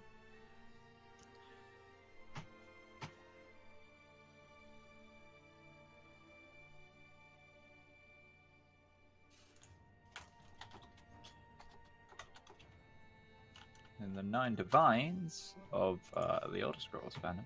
They're a lot less defined. They're pretty all over the place, if I remember right. Time, life, death, beauty, wisdom, air, wind, and sky, love, compassion, mercy, justice, charity, mankind, might, honor, state law, and commerce and trade. Would law be a That's- decent one, or would that fall under wisdom and knowledge? No, Law's its own sort of subset. So law could be one. Like, if we're thinking about this as, if we're thinking cynically about this, if you were to create a religion, you would want one of your 5 pantheons to be one of law, because law creates a stable society in which your religion can grow and then leech off of the rest of society, right? well, yeah. Like, for example, the 9 divines Like I said, from... cynical. It's Yeah, they have a god of mercy, justice, charity, luck, and righteous rule by might and merciful forbearance. Like, fuck me, that's a title. That's so a we mouthful. need one more, because we have life, death, nature, wisdom and knowledge, law, and we have 5. The 5th one. So what do we want the 5th one? Magic. It's not that big of a thing though in this world, right? Not as... There are people that are magically attuned. It's not like a forbidden thing. It's Culture. I guess magic could come under wisdom as like a sub yeah. tier too. A creation god, like maybe Yeah. smiths. I think or- life would be that. Life would be creation. 'Cause yeah. Life I- is create. I think he means like a craftsman god. Yeah, I rather think Oh, like craftsman's creation, like yeah. Craft and commerce, like Commerce. That's a good one. That's just a general over scope. That is. So we'll do craft / commerce. or work, the god of work, Labor. God of workmanship. labor, That's a good one. labor, the god of labor. Oh my god, it's just for some reason the Jeremy god of Corbyn. labor. Oh, there's definitely the god going to of- be the god- a cult of I- the god of labor that's communists. Yeah, no, it's That- just like the thing that came to mind was like those old communist like propaganda things where it was just like a giant man in a field with a hoe, you know? Okay, so we got 5 deities here. Let's see. Does this sound like a viable pantheon? God of life and death, a god of nature, a god of wisdom and knowledge, a god of law, and a god of labor. Sounds good to me.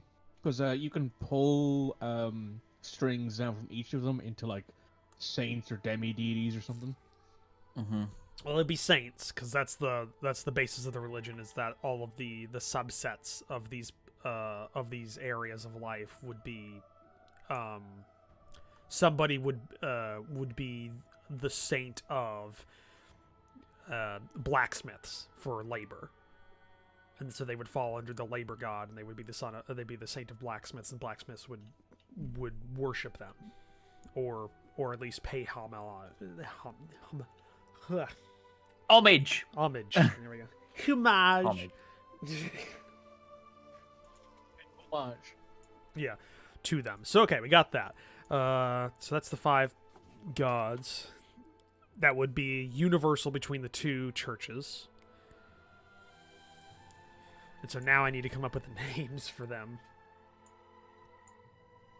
So now the question is, do we come up with like personification, like personal names, or do we come up with names that are more nebulous? So you're thinking like the warrior, the thingy. Yeah, you could. Are we gonna go with? Or, yeah. Are we gonna go with the divine 9, the 9 divines, or the 7? Like in terms of labels.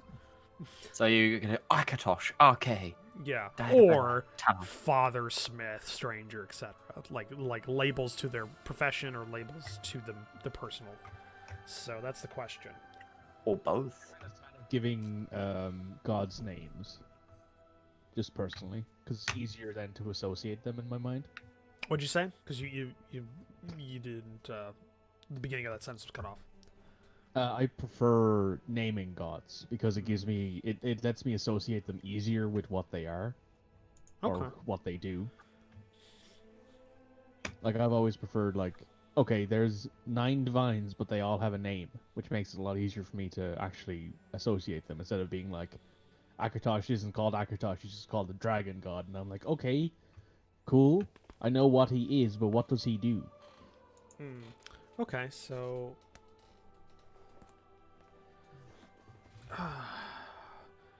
You can give them names and then a profession. Do both, so interchangeably. Yeah, you could. Though some of those wouldn't call... work. God of life and death, or the god of life and death, doesn't necessarily have profession. It would that would work with that. The keeper, that works, right? He's The the keeper. god They are the keeper of life, death, and all things natural. The, Well, the god of time. the god of mortality. Mortality. Well, it could be broader. God of time. Yeah, Because God of life time and death, life and death is also for inanimate objects, technically. Yeah. Yep. The passage of time. Okay, so God of time. What was his Grandfather time. Grandfather time. It's literally just more magnificent. God damn it! What are you doing here? Oh no, I have a. Oh, that gave me a great idea for that guy then. For his, for what he would look like if you were to make a statue of him to like benefit like in a church. God of life and death, God of time. Instead of it being a bifurcated like life-giving, angel something, and then the other side being a skeletal reaper. It would instead be one side being a young man, and the other side being an old, like a very old man. Ooh, like a two-faced statue. Oh. Yeah. So just Like the two parts of time. He's the young and the old. He is the beginning of life and the end of life together. That's good. That's a good one. I like that. Because I like that not only because that makes sense as a world building aspect, but that's also very visually interesting to write down. Because that is something that would be interesting if you walked into a church of the 5 or one of the churches and you see that statue there, like just this old man and young man together as one statue. Duality is what the word I was looking for. It's a duality. Yeah. So I need to look up a name generator. So gonna go behind the name because they have a fantasy thing that doesn't really have any good. It's not really great, actually. Their fantasy lists, but because they're not that good, it actually means that I can use it. Ambiguous. Avoid rare. Avoid diminutives. Get 5 of those. Generate a name. Change settings. Let's just get all those. Generate a name.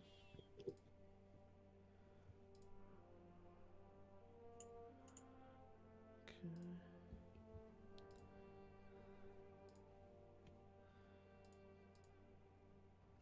Holy sugar.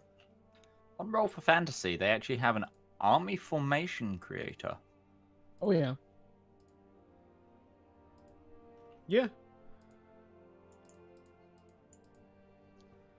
It's great. Roll for Fantasy is a great website. Including the NATO symbols. Holy sugar, did not know that. They've got some really good shit in there. And they also have a timeline thing that you can find. That's, I mean, it's a bit hard to work with, but it if you need it, you can make a timeline for your world off of it.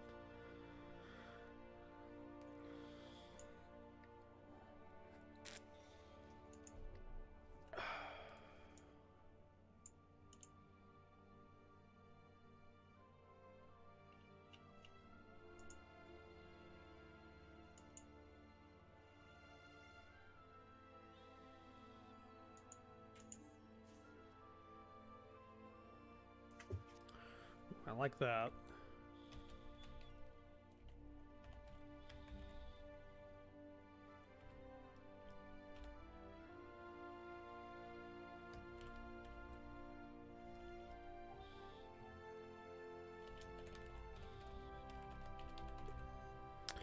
So, life and death, the god of life and death. I'm going with Sothran, Keeper of Time.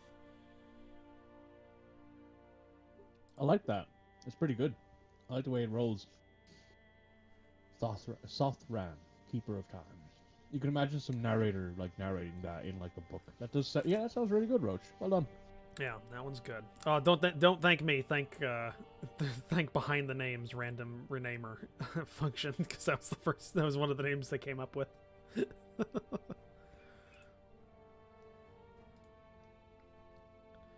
Because I am creatively bankrupt. Aren't we all though?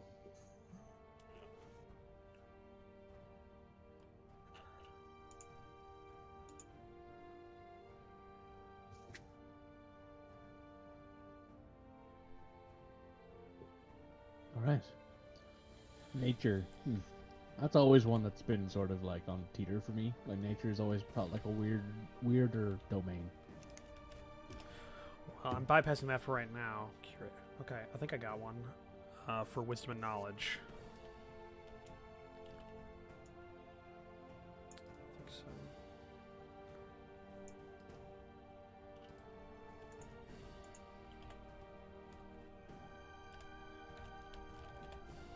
Mamma mia.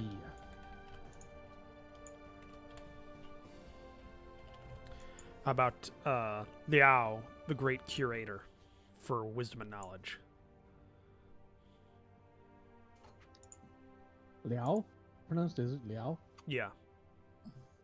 I like that. By Liao. You know, it sounds like something someone would bellow if they had an epiphany. Yeah. That's what I'm thinking. It's got. I don't want it to be like, 15 apostrophes.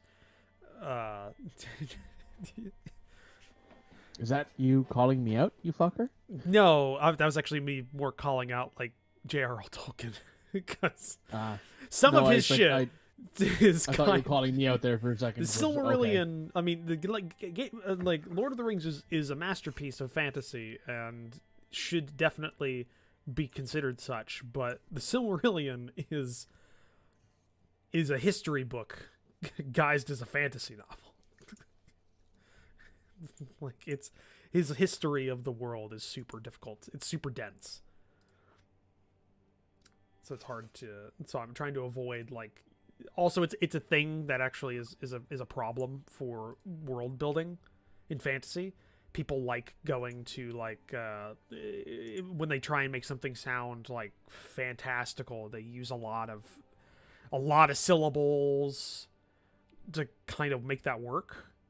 But you don't really want to do that because it makes the words difficult to say, which wouldn't be how most words are done. Like you don't most people consider like the Christian God is just God. It's only a very small subset that call him Jehovah because it's harder to say and it didn't spread as far. It's easier just to say God. It's simple words spread further, become more commonplace than complex words. That's fair. Yeah. So you want to avoid hyper complex pronunciations for things unless it's like super official or traditional. Little help to people who world build out there.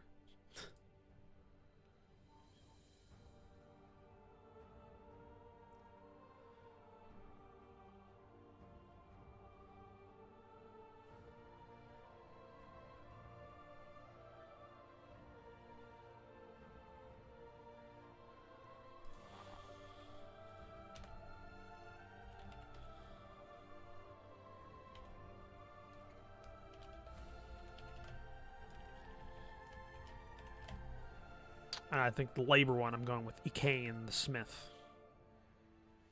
Icane, I like that. I do. I think it sounds like someone actually hitting something like Icane. Like, I like it. It's supposed to sound old.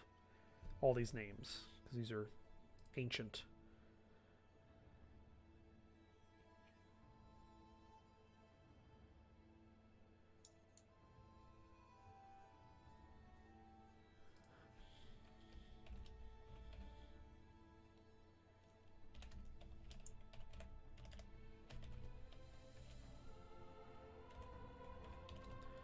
For nature, Aja, the beast. Aja, the beast mother. I don't know. Would beast mother work or just? I think. Well, I like it's just the feminine form of a nature goddess. God just makes kind of sense if they're like, you know, if you consider like what nature is in terms of cultural sort of like context for a lot of Artemis, people. You know? Everyone tends toward Artemis. I could if the beast is too simple, because I think it is a bit too simple. And yes, Punic, this is all for the book I'm writing. This may not show up a lot, but it's when like I have a problem is if I'm in a mood, if I'm in the swing of things, I don't want to stop. Because that like breaks my concentration and makes it harder for me to get back into it. So right now I'm basically preempting that, because if I like, for example, if it comes across like I need like in a dialogue sequence somebody references the church or references their faith or something like that, or they have to like exclaim some sort of curse, it would most likely be a curse related to religion, because that's how a lot of our curses go. I mean, God damn it, etc. But then I would spend, if I didn't have this already made, then I would spend probably like a couple hours doing this already and just going like, well, I've got to figure this out now so this doesn't happen again. And then I've kind of, lost my footing and I'm no longer in that zone. And it'll take a long time for me to get back into it. So this is like preempting that, because I know my writing style.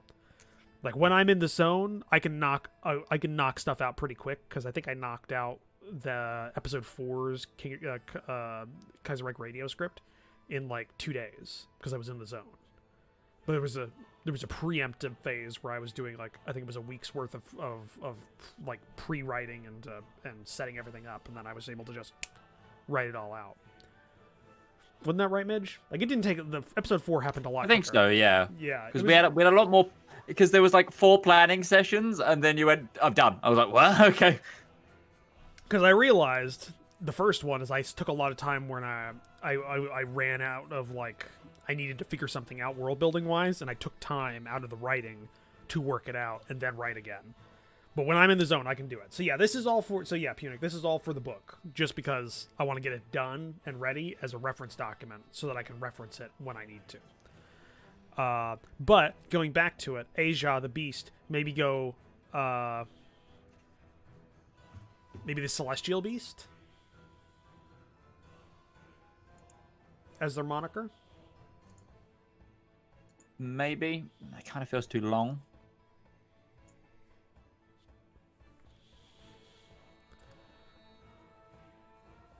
The Celestial Beast has also very, like, in my head, Asia-centric connotations. Well, I mean, you know, it's just fantasy. So you can, Yeah. We already have Liao, the Great Curator, and Liao is definitely an Asian-inspired name. Fair enough. The other thing I could go, instead of going Beast, I like the Beast because I liked there being a statue that was non-humanoid. Like a, like an amorphous beast statue, being the god of Could nature. be a chimera. Could be, yeah, or chimera. You could also, go with, instead of the beast, because it's nature, and the one thing you want to do with nature is you don't want to disturb it. So how about Asia the Watcher? Yeah. And instead of it being a person, a personification statue, it's instead a statue of a grand eye.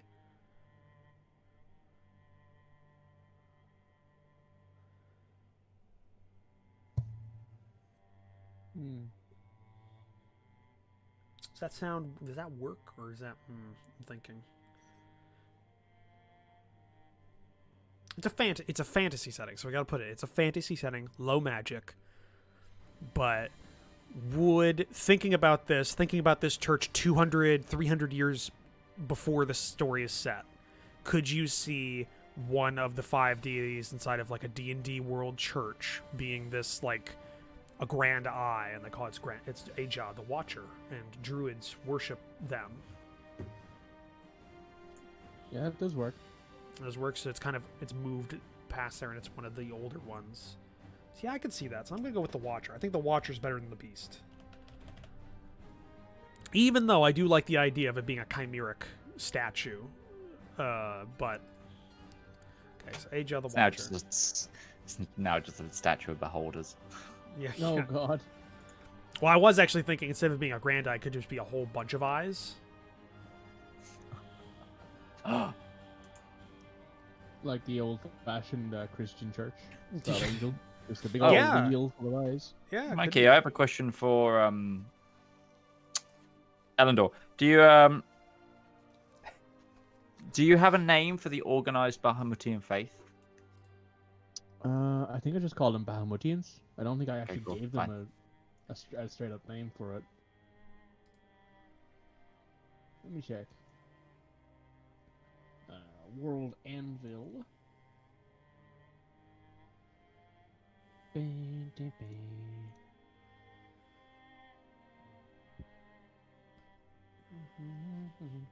I like. God of Law. I need to come up with this.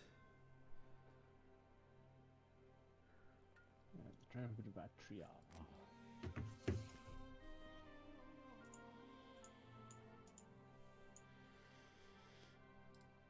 And yeah, Punic, yeah. That's one of the things that gets me as well. I also have to have visualization before I write a lot of the times. Like, yeah, I hate not seeing my own countries as I write them. I like having that, which is actually a good thing. Like having visualization like this map here for Erosia is good, because this already helped us world build the churches. Just having this landform, like Midge was able to look at this and come up with, oh, that'd be a good place for the old church to exist. And that kind of gave us like a little bit of world building, that they were on these 3 islands on this peninsula. And that gives you an interesting thing to jump off of. Like, even, like, so, yeah, it takes a lot of time, but it gives you a lot to work with. Oh. And I also came up with the name of the, one of the alliances because of the name of the town. So, yeah, you want to kind of do some of that, at least on a basic level. I probably overdid it. Who done it? I have an alternative name here, Midge, if you want to use one of those. You just give them to me. I'm just trying to update the fantasy map. The followers of the North Wind or the Platinum followers. How about the Platinum Order? It does work for an actual name for the organization. Platinum Yeah, Order it is. yeah. Yep. Because Platinum Followers is a bit too basic. I'm helping you. I'm trying to. You help me guys. You help me guys out. Yeah. Fucking hell. I Well, it was meant to be an alternative name, so maybe like they have a section here for alternative names for it. So, because one of Bahamut's many names is the North Wind, so he has several dynonyms. So, Monotheism means singular, right? yeah, singular faith. I do have it in I do actually have a thing written in the as an organization for them.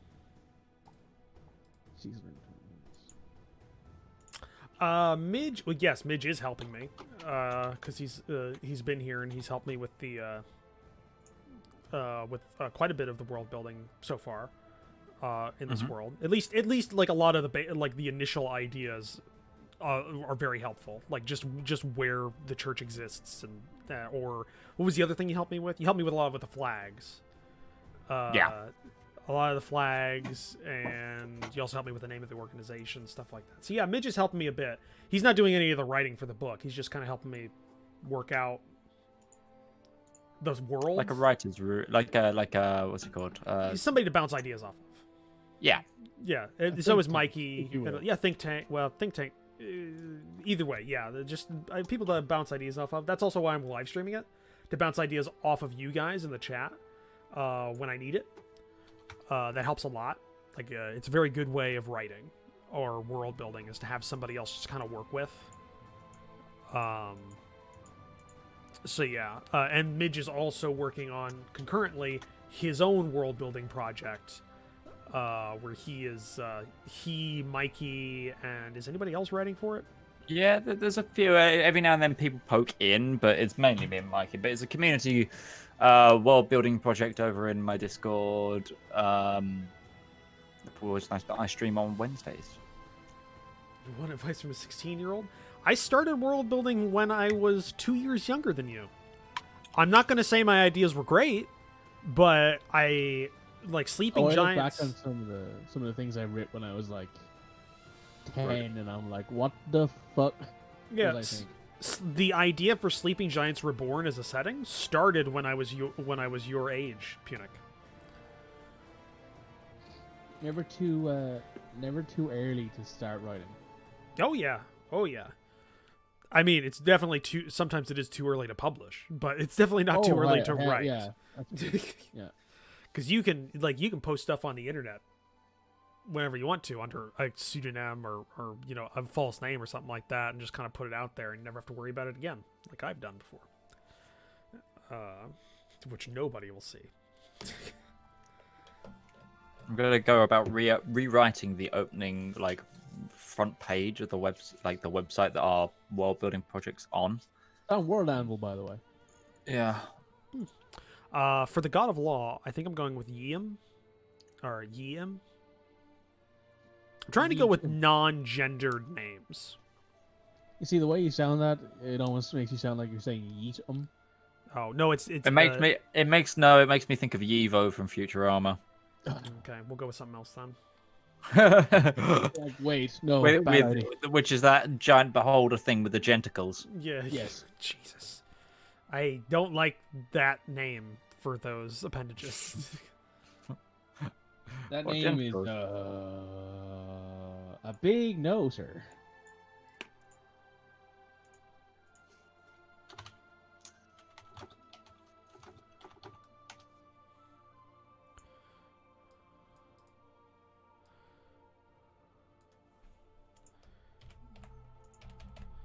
How about Duma?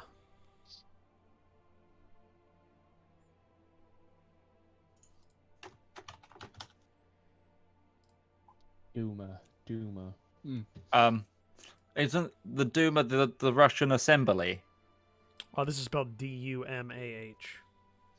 Okay, it's got an H on it, but Duma is the Russian assemblies that were, because it's the Russian legislative thing back before communism, Welcome to communism. because it comes from Dumat, which means think in Russian. I'm assuming Sergey told you this. No. What happened with that, by the way? The people that that. Oh, stole- we scared them off. We think they worked it out. Aw. Sadly. Did you get every? I have to re-add you on there, because then you lost all your friends. Yeah.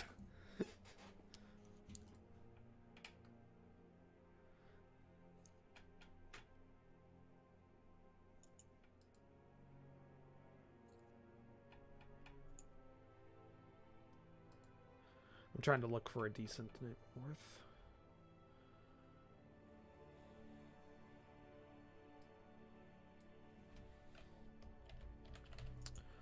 How about Orth?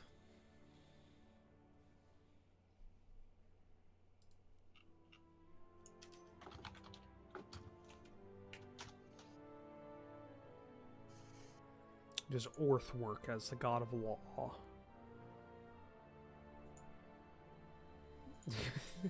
No, it wasn't tentacles, Eric the Red. Yeah, it wasn't. I It wasn't think it is. tentacles that was the problem. It was genticles.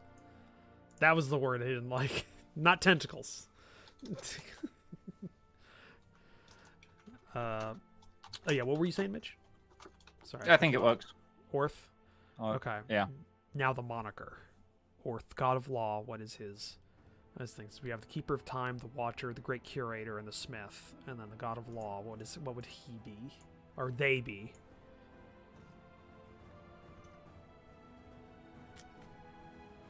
Because technically gods are all powerful, which means they have no gender. Listen, Greek gods say otherwise. Oh, Greeks gods definitely have gender. Like, They fuck, man. they fuck. But they don't care which gender they're doing. That's true, yeah. They don't. Yeah. They have they're gendered, but And They and don't. also, Loosely.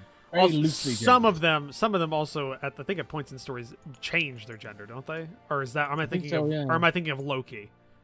I think you might think. I think you might be thinking of both, because I think there were stories where Zeus pretended to be a woman. I think there are those. I think there are stories out there. there about was one time that Zeus pretended to be a fucking golden shower to shag someone. it. Yeah. Zeus would do a lot to have sex. It seems Zeus was a horny bastard. he was.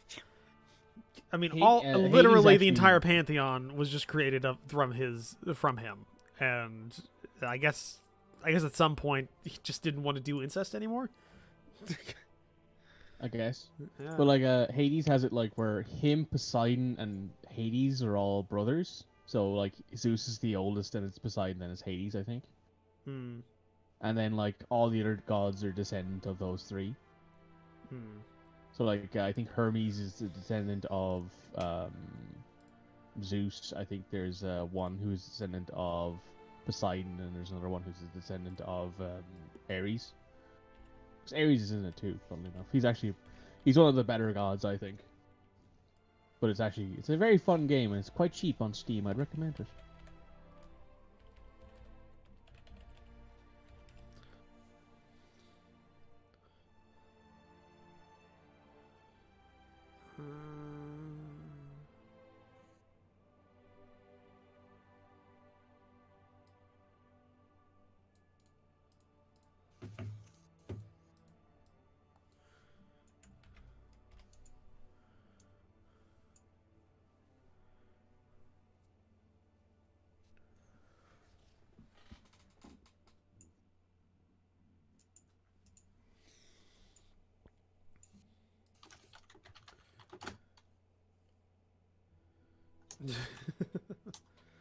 Yeah, you're right, Punic and Red.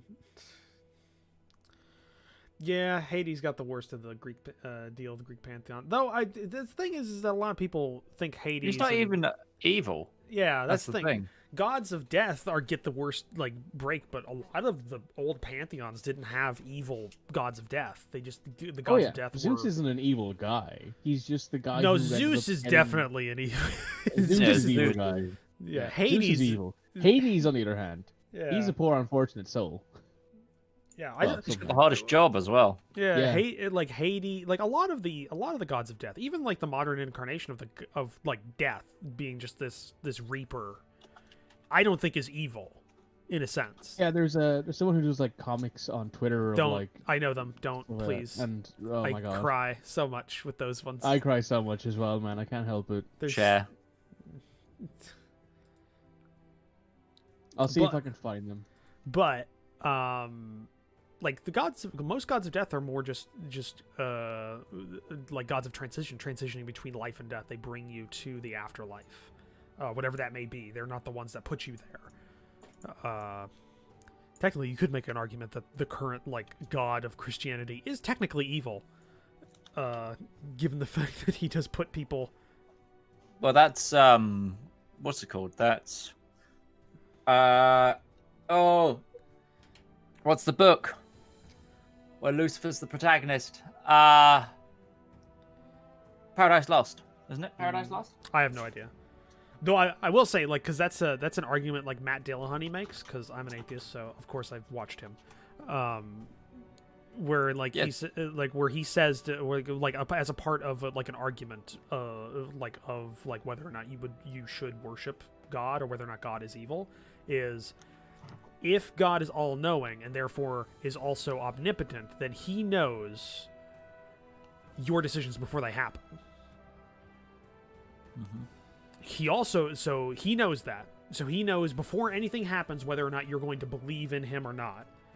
So therefore he creates a system. He's created a system in which he has a certain criteria to getting into the good afterlife that he knows before they even exist that certain people are not going to do it, and he will not do anything to change it, but still punishes you for not believing in him in a certain way or at all. And then puts you in there. Therefore, he's the reason you go to hell, not Satan.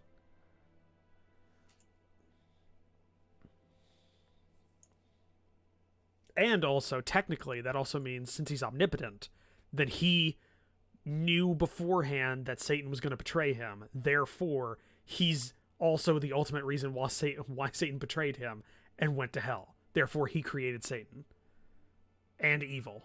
So even if the whole evil thing is like, no, Satan creates evil. No, ultimately it's still God. Like it's self-refuting, the omnipotent like God. Yeah, Hades got the short stick, we'll say. Yeah. I'm still trying to come up with the God of Laws moniker.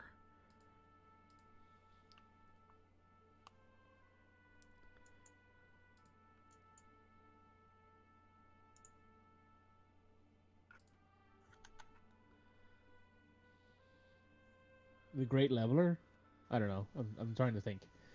Because, law is supposed to even out everything for everybody, which isn't really true in reality, but, fantasy. Could borrow from Western iconography about justice. Because just the first thing that popped into my head was the blind. Yeah, that works. But is that too on the nose for justice? No. I don't think so. It's very hard to be too on the nose with justice. Or at least the perceived value of justice. So it'd be Orth the blind is the god of law. Mm-hmm. Because we all know at the end of the day, justice is blind and the laws are stupid. Okay, so the pantheon as it stands, primary gods of the pantheon are the god of life and death, that be Sothran, the keeper of time. The god of nature, Aja, the watcher. The god of wisdom and knowledge, Liao, the great curator. The god of law, Orth, the blind. The god of labor, Ican, the smith.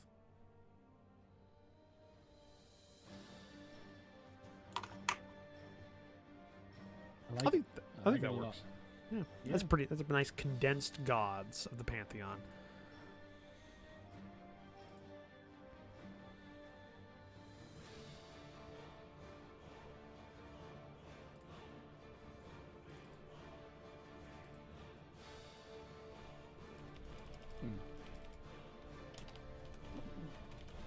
Excuse me, I'm dying. It's an exceptionally good time to do.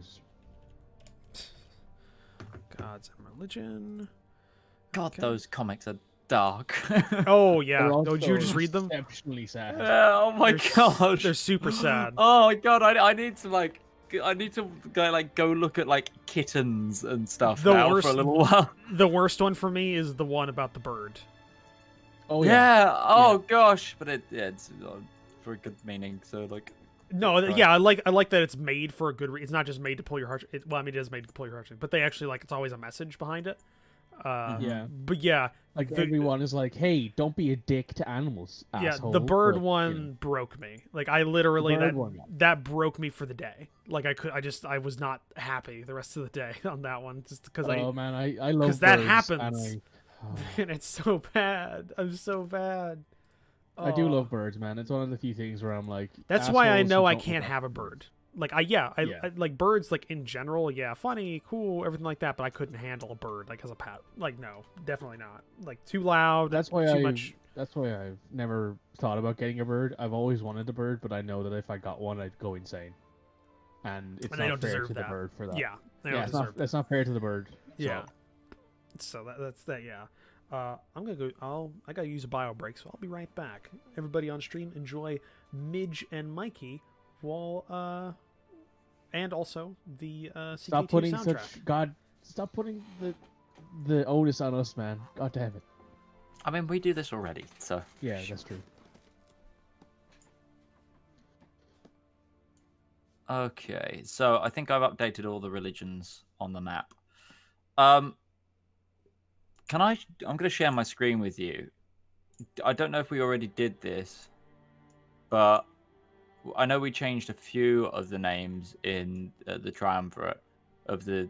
Yeah, I have a the map. city. On my, Could you, if I show you, could you just tell me what I need to rename and where?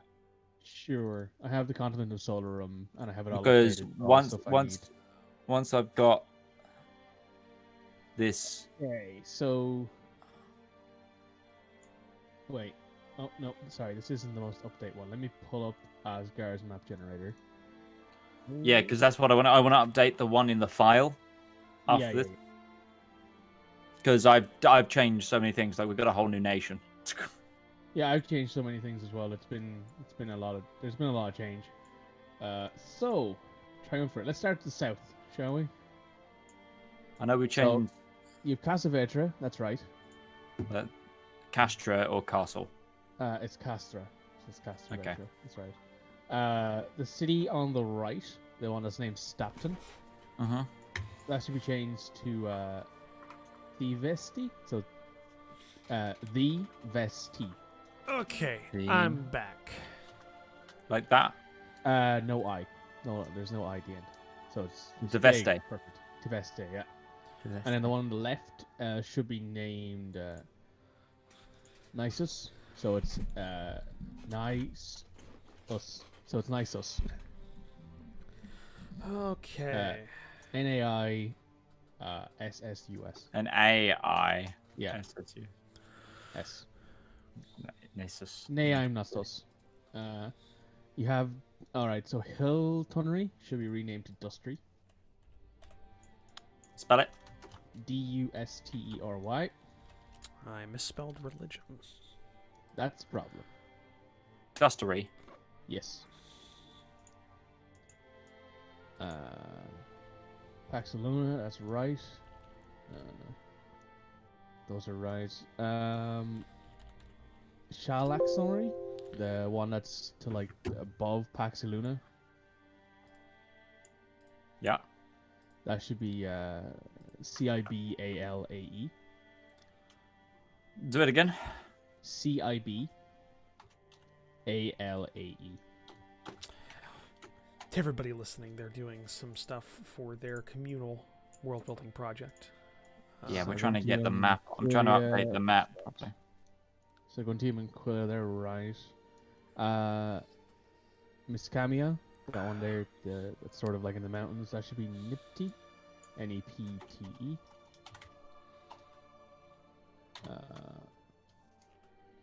Nipte. Nepte. Then we should have the one up the road from that on the border, Taikangan. That one should be called Perugia. Like that. Yeah, that's perfect. And then the one directly to the right of that, Kaganasalam, I think that's his there at the top. That should be Matricia, Matrica. Spell that again, sorry. Matrica.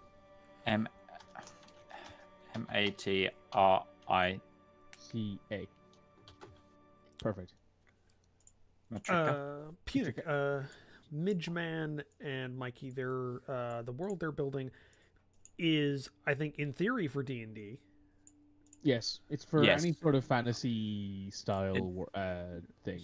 Yeah, so it's a D&D setting that they're doing. It's a homebrew D&D setting mainly. They have they have overbuilt it, I think, a bit. I mean, I think we're on what 80k words right now. Yeah. And I finished up Atria. I'm starting on the Grand Duchy, and I think you finished most of the Eastern Continent already, haven't you? At least when it comes to, if you wanted to. I've done the east of the Eastern Continent. I've done the human worlds of it. Yeah. Yeah, so they've I've overbuilt not it. touched the elves yet. So they've overbuilt it Probably. a little bit. Yeah. This is what I was saying earlier, where it's less important necessarily since they're not making a book; they're just writing a setting, and that's kind of necessary. At least if they were actually going to make a setting booklet or release it out. Well, I mean, it technically is publicly available. Yeah, technically. It technically is. But when you basically there's a way of overworld building a world and getting too finite in the details that might not necessarily come up. So you don't want to do what they're doing for if you're going to make a book or most things you don't want to do that kind of detail. Yeah. most Yeah, things, this is even just my us world, being even a bit Sleeping mental. Giants is not that detailed. I think I don't want to say that because I have not gone over how many words are in the world building for Sleeping Giants, but I don't think it's that detailed. So here's everything you need, Mitch. I have added 2 more burgs because I specifically wanted one up here at the very northern tip. Oh shit! So I'm gonna redraw some stuff. Okay. Stop moving. Caledonia, isn't that the Latin name for Scotland? Might be. It is kind of on the edge of the where is it? I have muted and deafened just so I can talk and not get in their way. Red, it's you can overbuild. Like, actually, a good example of kind of overbuilding a world would right on the edge, a Song of Ice and Fire, instead of Song of Ice and Ice as you typed it. It's right on the edge. Because again, look at how long it's taken George R.R. Martin to actually release the next book, Winds of Winter, which I don't know. I think it's been 10 years in the making. Just because of how detailed he's made it, which does make it a world that you can very easily get lost in and feels very real. But it also has the opposite effect of being kind of very bloated in a way. It's really finite. It's very finite. Some authors can really get away with it. Most can't, though. So a good rule of thumb is is that you don't want to overbuild the world, because most writers will get lost in that, and you don't want to do that. You want to stay fairly focused, which is why I'm like this document right here is probably as far as I'm going to go in the gods and religion section. That's all the basic information I need. I don't need to get in super detail about anything else until it comes up. This is enough for me to work on and I can ad-lib off of when I'm writing. But I needed this to work from. So I recognize that's all I need. And then from this, I can expand it as I go. Yeah, no, Punic, you can just world build for the sake of world building. I do that for fun as well. Like, I've made quite a few worlds for fun. Or for, like, little mini projects and done, like, a lot of extra... Like, like, a good example is in Warhammer, I have a Tau army that I just started at the end of 9th, the end of 8th, beginning of 9th edition. And I went ahead and I actually world built the story for the existence of that Tau Sep world, to the point where I have a map of the world and a little bit of the history written up and everything, because it was fun. So you can world build just for the sake of world building, but if you are going ahead and you are world building for a project, you need to know how much detail you need and not get over detailed in certain things that aren't going to matter. That's what I'm trying to say. It's just a tip for, like, generally.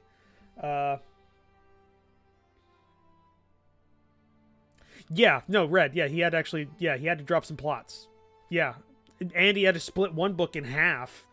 That's why we have those. That's why I forget the names of the books. But we had two Game of Thrones books that were essentially happening at the concurrent time because it was taking so long to write it. He had to just do it one or the other.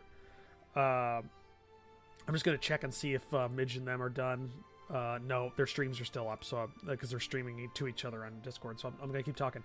Carson Manson. No, this is for a book.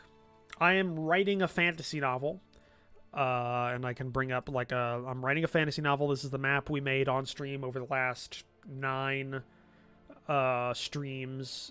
We've labeled everything. I'm getting the details done. Like if I go here, this is the current status of the book project. We haven't actually written the book yet. We're going through and getting all the stuff, like all the necessaries done before I actually start writing. Can we read it? Midge made a suggestion that I might go with. I might release chapters that I finish, or at least get the first draft done on my Patreon. I'm gonna have to think on that. I might just make it a general reward for anybody who puts $1 into the Patreon, gets access to chapters. We'll see. You could definitely, at some point, I'm definitely going to be writing on stream, but it's going to be fairly scattershot. So maybe it depends on how dedicated you are to watching the stream. And I'm going to drop in and I'm going to see if they're done with what they're doing. But that's it, I think, because I gave you the right names, but I didn't. You guys done yet? I have the right ones. Think so. Okay, I had to mute and deafen myself just so I didn't interrupt you guys. It's because I was talking to the chat. I have zero idea what I just did, but that's okay. Yeah, you were the one that suggested, Midge, right? That it might be a good idea to release chapters that I get first drafts done on Patreon. Yep. I might do that. It might just be a general reward for all tiers. They get access to the chapters. Yeah.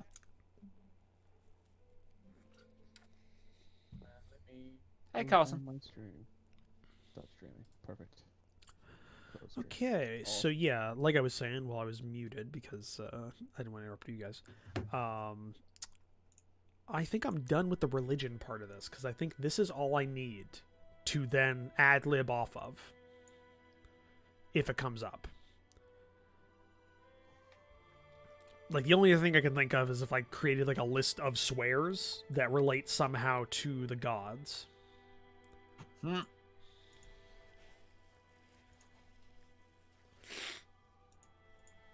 And I also think, like, it would be, obviously, you refer, instead of God, it's gods. I think there's... Gods. Yeah, gods. I think there's definitely... I don't think there's going to be multiple hells. I think it's just going to be one hell. And one heaven. Is there going to be layers of hell, or is it just like, you're in hell now, congrats, bro? Like, different tiers of hell? Different tiers of hell. Sort of like Dante's Inferno / how Christianity does it. It's like, hey, you were if a I thief. did that, welcome to tier 2. You know? If I did that, No, no, I don't think so. I don't think because I think the only thing I can think of, like the thing that pops into my head, would be like, oh, the three hells for the three or maybe three aspects that are the worst. But no, I think I just go with like hell. But there would have to be some sort of. I mean, there's nothing wrong with that. Yeah, I think there's probably like a keeper of hell that I'll have to think of. That's not a god. Sort of like somewhat like a Charon, maybe from Yeah. from the Greek mythology, where he's like, "Hey, I'm here to make sure you guys don't fuck it up." Might go with just calling the keeper of hell the crone. That's a god in Game of Thrones. Oh, damn it. You could go with the with literally just the keeper. No, because keeper also. You're thinking like a ferryman kind of thing. Yeah, I'm That's true, thinking just something because you would. Because I'm thinking like because like obviously like if you don't know, swear words in the past less dealt with fornication and like that and excrement and things like that, and more dealt with the religious aspects of life. Like one of the funniest ones that I've heard is the origin of the phrase "Godzooks" used to mean God's hooks, as in the nails after they've been pulled out of the cross because they formed hooks. So they kind of I'm thinking there's got to be one that pertains to the keeper of hell in some part of their body. Blank is like an exclamation. A good one that comes up because I'm reading a Flintlock and Fantasy series right now. In my just general time, and like one of the ones that they have is Brass Balls of the Beast. Is just a swear in this world. Or well, that's the long form, but the short form is also Balls of the Beast. That's what they do in Dragon Age. They don't just say fuck or shit. They say like maker's tits sort of thing. Yeah, exactly. Because I mean, it would be in the early 1900s. In the early 1900s, it was right in the transition between going from fuck, shit, damn, from the old like religious based ones in the early 1900s. It still kind of is actually, because isn't I forget what's the I know a French swear, but I've forgotten it. I knew it. Isn't like every single French swear word just merde? Doesn't that mean like every single English swear word? No, merit is a specific one. But I know there's one that's like it doesn't necessarily like it like the translation people use is like goddamn, but it's a bit more poetic. But I forget it. I forget it. Either way. But yeah, I don't know what would the keeper of hell, keeper of the underworld in this pantheon, like it would have to be somebody that isn't a primary god. It's just maybe it's a the river, as like the actual deity is called the river. No, I want to stay away from like direct correlations to river Styx and everything. I want to be more like I mean, somebody did like Carson did have a good like the guide, but the guide's a bit too nebulous. The journeyman. Because I was thinking of the transition from the living world to hell is less a river and more like a desolate path. Like a desolate solid path of like desert or something.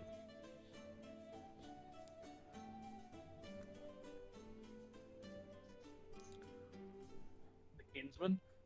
Because he's the last friend you'll ever have. Kinsman? I don't know. The I just threw that one out there. I'm just spitballing. Yeah, no, it's good. Trailblazer. Trailblazer is definitely a modern word. That is not that is not an oldie time word. Which is a good. Hey, you're thinking that's a good. Like that's that's a good like idea, but in the setting, it doesn't necessarily work. Trailblazer is more like an early 1900s kind of word. Trailblazer. What did they call trailblazers like in the like medieval ages? What would a person who made a trail?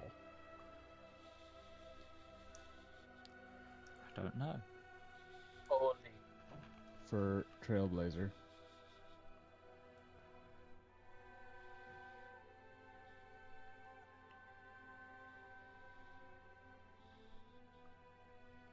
Oh, are you thinking Sacre Bleu in terms of the French one? No, not that. Is that because that actually means sacred brews?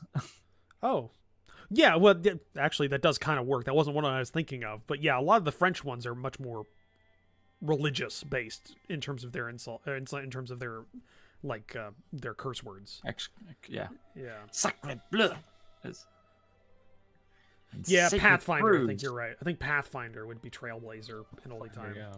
But Count that's that. the name of a major RPG. That kind of doesn't. Listen, I've played Pathfinder 2e. It's not that great. No, I've heard a lot of things. I don't think it's like no. I don't like the life. Playing it for the last few weeks, and I think it's super modular. And if you don't min-max to high hell, your character will feel useless. Why Even that more was so than Pathfinder 1e. yeah. That's kind of the thing with Pathfinders. You got to know what the fuck you're doing, or else you're. Well, you're I didn't screwed. find it all that hard to make my character efficient in Pathfinder 1e. You can min-max to all hell, but it's not hard to make your character at least efficient. In this game, if you don't have certain things, your character will feel like they're useless. So that annoys me, and I hate that in games. What the fuck? You know, sometimes you're on autopilot and you just misspell a word that you shouldn't misspell. You ever I've done that? before? Yeah. Yeah, I just spelled hell Heel, like autopilot. Like fucking. God, what is wrong with me? Roach is on drugs. Maybe.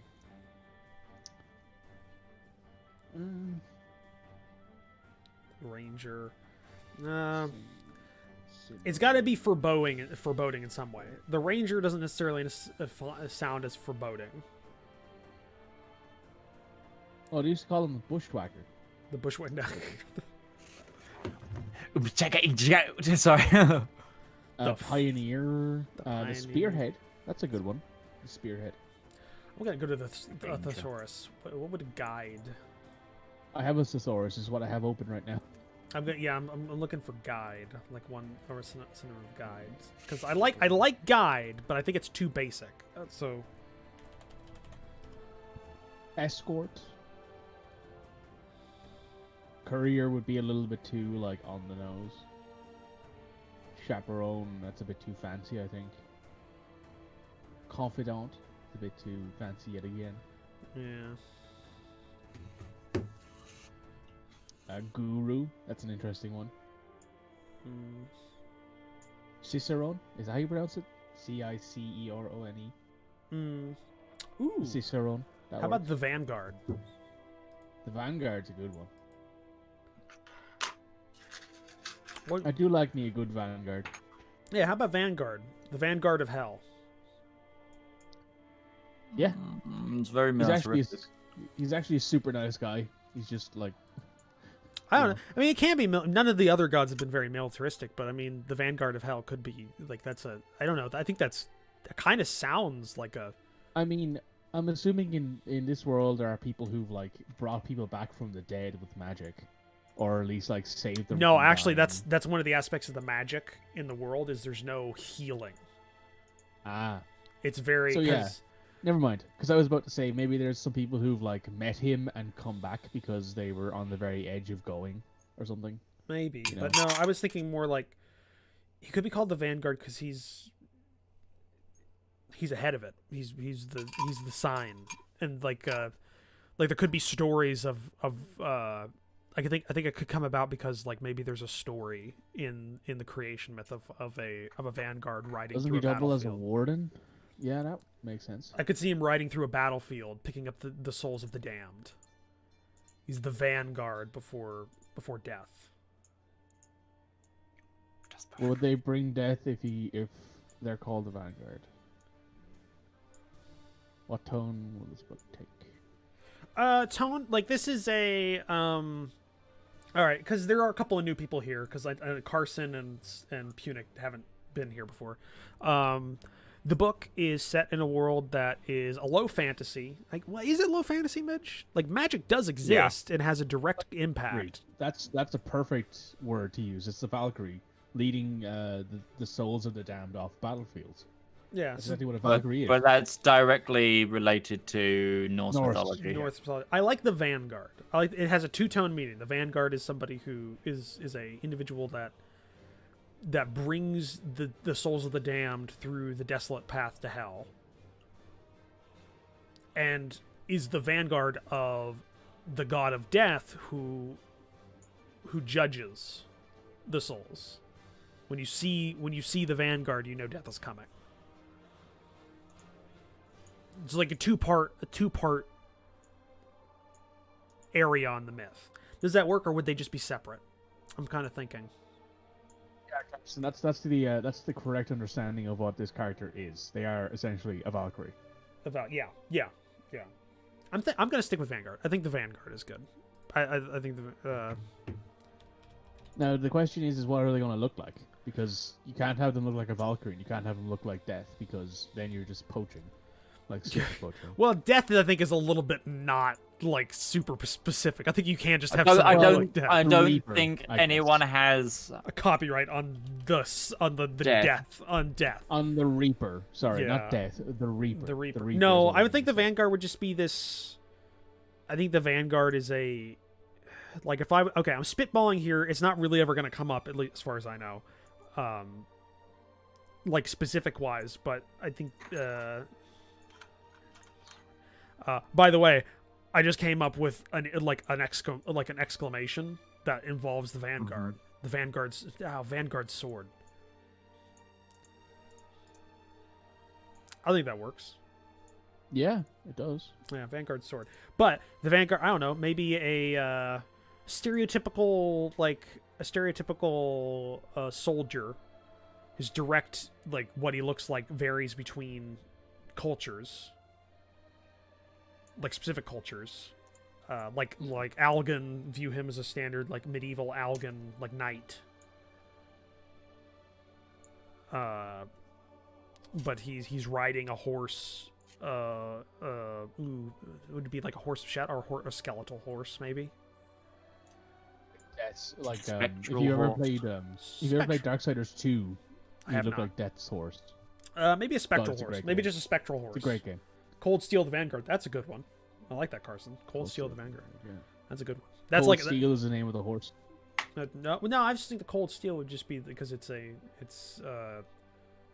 just the word, because Cold Steel is an actual moniker. Give them the Cold Steel boys. Maybe not the. No, I don't think the greatest warrior of the culture, because that would indicate that they are not damned. I would think it's just it's a muddled, the helm or cloak or whatever muddles the face, so there's no defined features. He's just wearing military garb of the culture that each see him riding a spectral horse. And in the myth, he's sent out by Death to gather the souls of the damned and bring them along the desolate path, while Death comes and brings the souls that are worthy to heaven. So he's the vanguard of Death. And if he takes you, then you know that you have been damned. Damned how though? Well, there could be a lot of different things. It's probably, it depends on the religion specifically. It's just a myth. Like, why does the Reaper take you to hell? Or, why does the Riverman take you to hell? As far as I understand, the reason that they do is because he's your guide. He's taking you to death. I don't know if the Reaper specifically takes you to hell, notably, but he takes your soul away, or he guides you, so that way you're not like haunting people. Okay, yeah, let's work this around. So. Maybe he takes all souls. He's the vanguard of death. Takes all souls to death, and then he takes the damned to hell, while the others have an enlightened path to heaven that they can guide themselves, while the vanguard has to take the damned to hell. That works. I think that works. And I have the image of like it's more like a train where he's got ropes coming from his spectral mount that are pulling the damned behind him along this desert path. Yeah. That could definitely, Because I'm creating an artwork in my head of this. Yeah. I can imagine it. of like a Renaissance painter in this world painting the vanguards, the vanguard, like the name, like the vanguard's troop or something. And it's just like these mournful souls being dragged by ropes down this desert path. Yeah, I can imagine that because that works a lot because of the fact that he's not necessarily, as we mentioned earlier, he's not necessarily a bad guy. He's just got the short stick. And he has to take the dead, and because the dead can't find hell because it's such a desolate, twisting path, he has to take them there. Yeah. While heaven obviously is very easy to get to because it's enlightened, and it's bright, and it's all that. So kind of, I could see that. That works. That works. We can add, like, all the rest of it is superfluous. I just needed the name, and all of the things we've come up with definitely work and help me to be able to ad-lib. Carson, that does work, like some spectral hounds, like that could be like a side part of the myth. He sends hounds out to get the ones that break away from his train. He strikes you with his blade. He's a mix of a Valkyrie and Anubis. Yeah, because Anubis's whole thing was directing souls. Yeah, no, that could work. Yeah. That could work. But yeah, that's that. And to get back all the way back, what's the tone of the novel for Carson and Punic? The book is a low fantasy novel set in a fantasy world with the standard fantasy races for the most part. Like there are elves, dwarves, humans, orcs. I'm still on the note. I'm still like on the tip of whether or not halflings are a part of it, because I'm not sure if halfling is a copywritten term.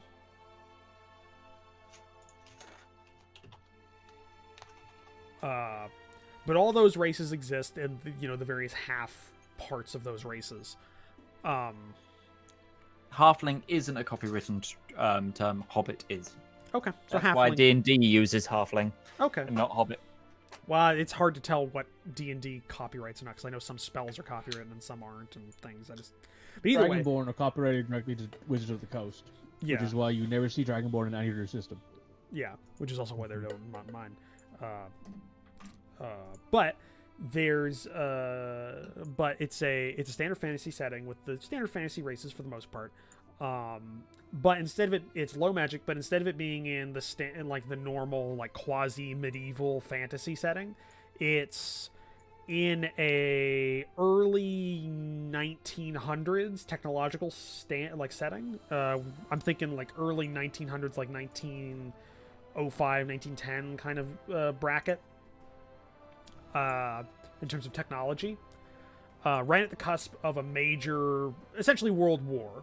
The book's going to follow 2 to 3. I'm still not sure on that third character. I'm almost 100%. I'm like 90-10 split on whether or not I'm going to take him, make it a third character or not.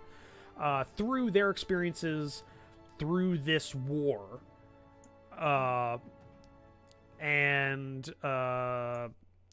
one of the main characters is a young half-orc man who's a mage who finds out that he is magically inclined, so he has to learn through that. We learn that.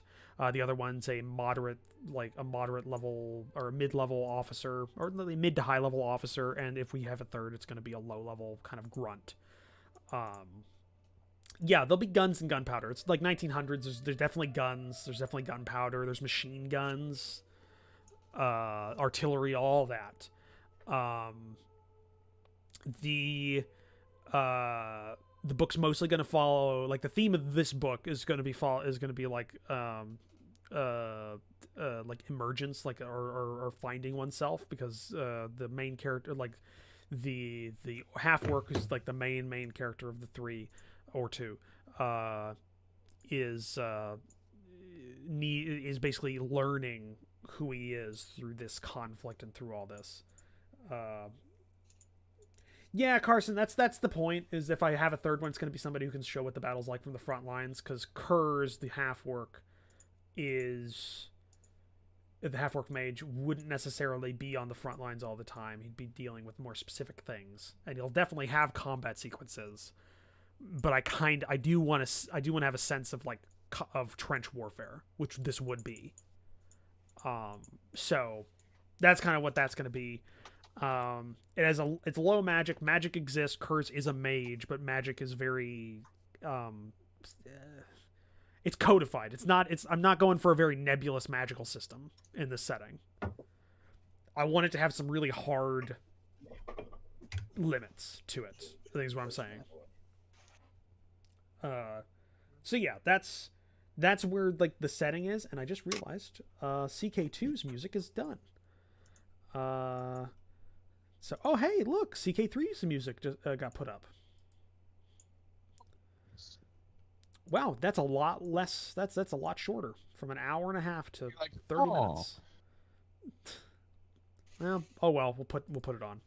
Fire Kingmaker's music. That's great music. Well, maybe.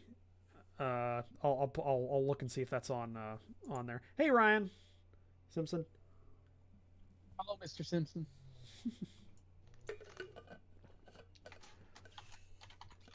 Carson, we kind of worked that out. Like, there's not going to be a huge amount of like sentient magical creatures. Like, it's a low magic setting, so I don't think there's going to be full-blown dragons, at least not like common in this world. They might exist, but just like with most large terrestrial creatures in the real world and in Europe, they tend to die a lot once hunting exists. Musket. Things tend to die. Yeah, basically once the longbow becomes common, you start seeing a big drop off for some like terrestrial creatures. Oh yeah, that's the thing, Punic, is that I think Mage and Roach were talking about this a few weeks ago, where a lot of the magical creatures and stuff like that have been killed off. Yeah, they're not as common anymore. There might be. I think we came up with there's probably some cultivated populations for certain things, and there's probably some like, you know, isolated populations here and there in the mountains or in the deep forests and stuff. Islands like that haven't quite been populated yet because of, you know, I don't know, maybe they're in the middle of somewhere that's a little bit less easy to get to. Yeah, though I did have a good idea because I like the idea of it. I like the imagery of it, but Folden, this nation here, which is kind of like a quasi-Romania in terms of culture in this setting, who is a part of this war and will be a major enemy in this book, I like the idea that their mountain troops actually use giant spiders as their pack animals. Because he hates me. No, because he hates everybody, Nick. No, I mean, that makes sense. Like, if you have a giant spider which can crawl around, please stop. I'm streaming. Not okay with it, you know? Yeah, but I like the idea. I like the idea that, you know, you're mountain troops, so you need a something to carry like your equipment and heavy stuff. So, you know, yeah, there's donkeys. With a minigun mounted to it. There's donkeys and stuff, but if you have access to a spider which can crawl around on any surface, like, I don't know why, but all I imagine in my head is literally just a spider with like an old school 1918 Gatling gun mounted to its back. Actually, what I was thinking is you'd have like, because they couldn't ride them because the body structure of a spider doesn't really work being able to ride it. I was thinking you just had like, you had a pack that it was complex because each of the straps is on eight. There's 8 straps, 4 on each side that goes around each of the like the connection points for the leg on the thorax, and it's just it's a pack that goes back like over the I forget the back part of a spider. But yeah, getting stuck in a trench with something like a troll. Oh God. If my enemy used giant spiders, I would consider not taking prisoners. Ooh. Like, listen, man, they use the spiders. They're domesticated. Moderately. They're moderately domesticated. I mean, they're carnivores. Yeah, spiders do eat everything. So, I mean, you'd have to be careful. But I mean, when I say giant spiders, I don't mean a spider that's 12 feet tall. I mean, it's about the size of like a horse or a donkey. Like they're not humongous. Fucking spider. I mean, yes, you know. that is giant, but it's not. It's not a humongous spider. And that is So are humongous. direwolves. You got a point. You got a point there, Mason. Like if there's like someone around here that has like, you know, direwolves in its army as like maybe a ranger unit or something, it'd be basically the same style of thing. It's just that instead of it being a spider, it's a giant wolf. Yeah. So Yeah. there are magical creatures that exist in this world, and I think we also came up, didn't we, Midge? Like there was hippogriffs that used to be like Griffins, wasn't it? the griffins or hippogriffs or something that used to be Yeah, it was... like a part of the military because they're very hard to grow and very hard to train. But because aircraft now exist and are armed, it's the same Yeah. thing as like it's the same thing as horses versus machine guns. They just get massacred, so they're more of like a Also, who needs to move corpses when you can just feed it to your spider? Listen, right? yeah. We believe in the clean working environment in our We military. believe in the Little-ich Convention, which is I think what we're calling it in this world. But yeah. So for the previous person that asked, Grant, the program I use a lot of programs. What specifically are you asking? For the map, for my writing, for my general writing, or my actual novel writing? Because I use different programs, kind of all of them. Hippogriffs are hybrids in that they are two things combined, but they are their own race. So For the map, Grant, for the map, what I used for this, I'll bring it up because I have that in one of my folders here. I used Clip Studio Paint. So if we just bring this up, I won't have full access. I won't be able to fully like show it off because I don't have my drawing tablet and pen connected right now. But it is a normal drawing program, like for digital artists kind of program. So this is by the way, I figured out like I made a scale line for a 900 kilometer line. So so this line, this purple line going across here is 900 kilometers for scale. So this is pretty big as an area. But I use Clip Studio Paint, so this is a standard like drawing program for digital artists. It's not too hard to get into. Like there's no specifics for map making on this. It's just like it's a lot of time and a lot of experience because I've been doing maps since I was in high school.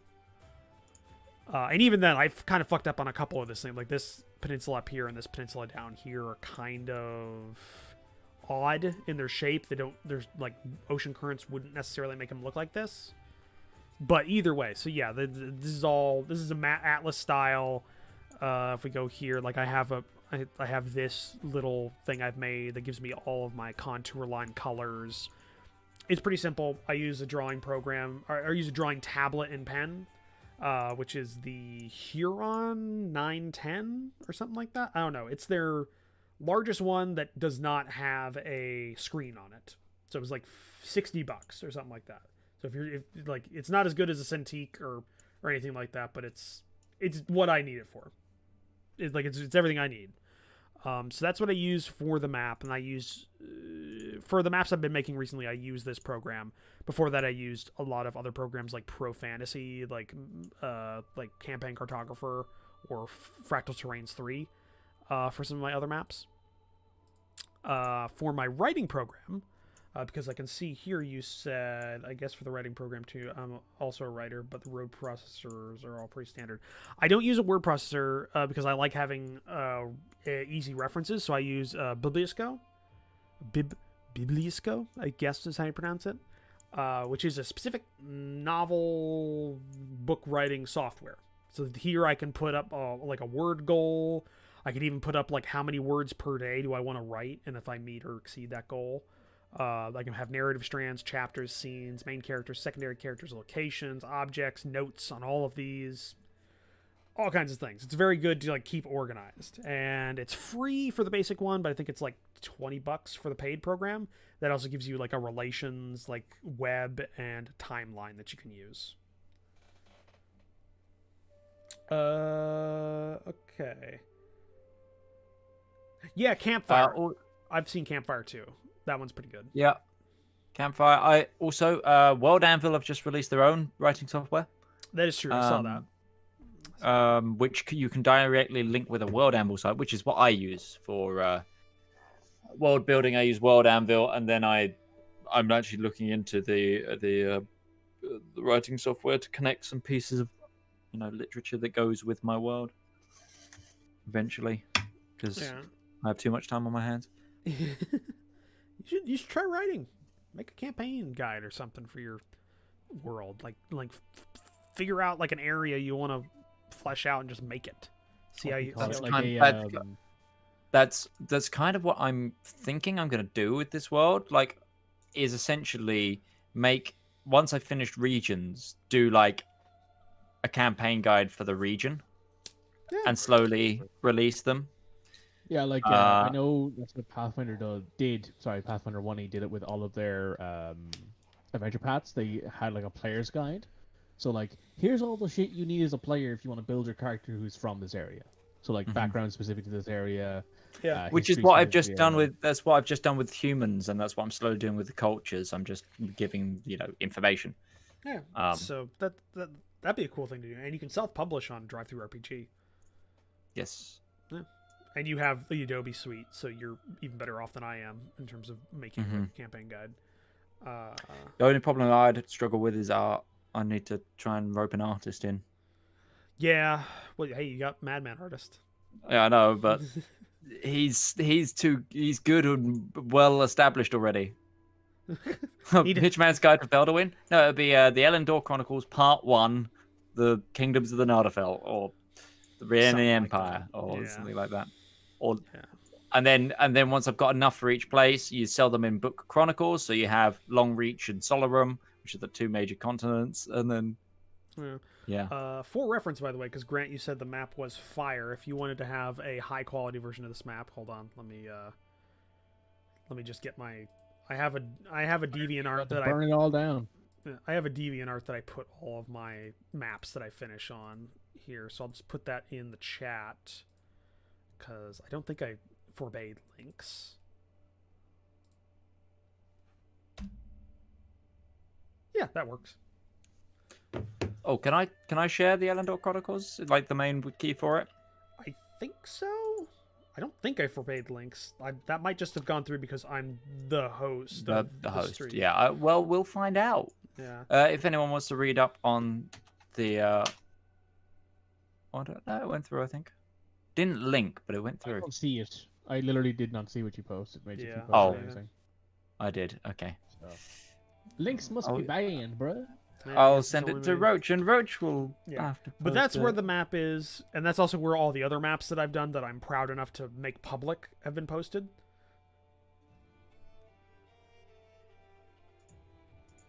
Hey, don't feel bad. I am a horrible actual artist. I think I've said this every time that we've done a stream. I am horrible. I can't, like, stick figures are even hard for me. So, but mapping isn't about that. Mapping is a technical expertise that you need experience in, but it's not difficult. Like, you don't need to, like, obviously if you want a really artistic looking map, yes, you kind of need to have some, like, if you want to have like illustrations and stuff on it, that's harder. But just the mapping itself is not a, you just need to know rules. There are certain rules to mapping and how things work and how things are made in terms of terrain, geography and stuff like that. And if you know that, you can make a map.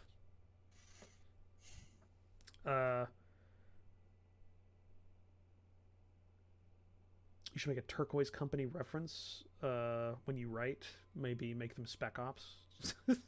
Carson. That would be super. They'd be cool. a very special unit. It would be Black Ops. They'd be like D tier ops. Rear echelon. Very rear echelon. Very, very bad company. first bad company. Company. You see the art page is the old channel name. Yes, Red, because that used to be my online moniker way back when I was in like middle school. That was my online moniker, was 1002 Roach. But I have since, actually years ago, switched over to Commissar Roach being my primary on like moniker. But yeah, They're yeah, I'm currently going through and renaming shit on a map. I'm finally doing names of places in the most culturally diverse area of my map, which makes it all the worse because I'm having to delete roads because essentially the place is a giant forest and there isn't roads. I kind of went through a bit of that and was like, I moved. I think I called it the evergreen to like the middle of the map because it made more sense for the giant tree to be in the middle of it. Yeah. Okay, that here's the link to Midge's project that he's been working on concurrently in this stream. This is the Eleanor project. Elidor, not Eleanor. Elidor. Elendor. Which I actually did a map for. I was commissioned to do one of the maps for it. Hold on, I might have it on. So we were talking about maps, and Grant said he's making maps. I love maps, but I'm a trash artist. See, I can't do either. So is what I do. I use Azarg's fantasy map generator, generated one I liked, edited the hell out of it, and I'm still editing the hell out of it now. And then got Roach to do a lovely version of one of the many empires on the world map. Yeah, here it is on the stream right now. This is the one Midge commissioned me to do. It's I'm not sure if it's still up to date on anything. You haven't had me change it. You'd have to pay for that. But no, that it is still up to date.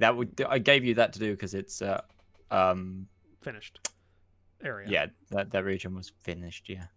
I could probably do the same with Atria because that's mostly finished. Yeah. Well, it's finished enough that I won't be changing anything on the map anymore. Yeah, so this is a finished area. Midge had me commissioned to do this. It's a fairly basic map. It's it's a general large area. It's just got he gave me, I think, a picture of his map, just something to do. One cool, like if you are bad at art, one good way of doing maps that look good. It's going to cost you a bit because you have to invest quite a bit into the program, but would be the Pro Fantasy suite of software, their campaign cartographer programs, which is campaign cartographer, Cosmographer, City Designer 3, all that stuff. It's a program dedicated to map work, but they have pre-made drawing styles that are available for it. So, hold on. Where is Sleeping Giants? A good example is the Sleeping Giants maps that I use. Like, I'm just going to go through these. Like, all of these are done on Campaign Cartographer 3. And, like, I probably put, I don't know, a lot more money than I should say into those programs, but like they just have the drawing styles on there, so you can just see these are all different types of maps here. Some of these are some of them are ones that I've done on like GIMP, but you can just that's a GIMP one. This one's a different one. Like that's okay. Some of these aren't maps. Got Sukash here, which is actually a very beautiful one that I really liked making. The Freeholds map here, just stuff like that. You can get away with making decent looking maps without having any artistic skill whatsoever, like me.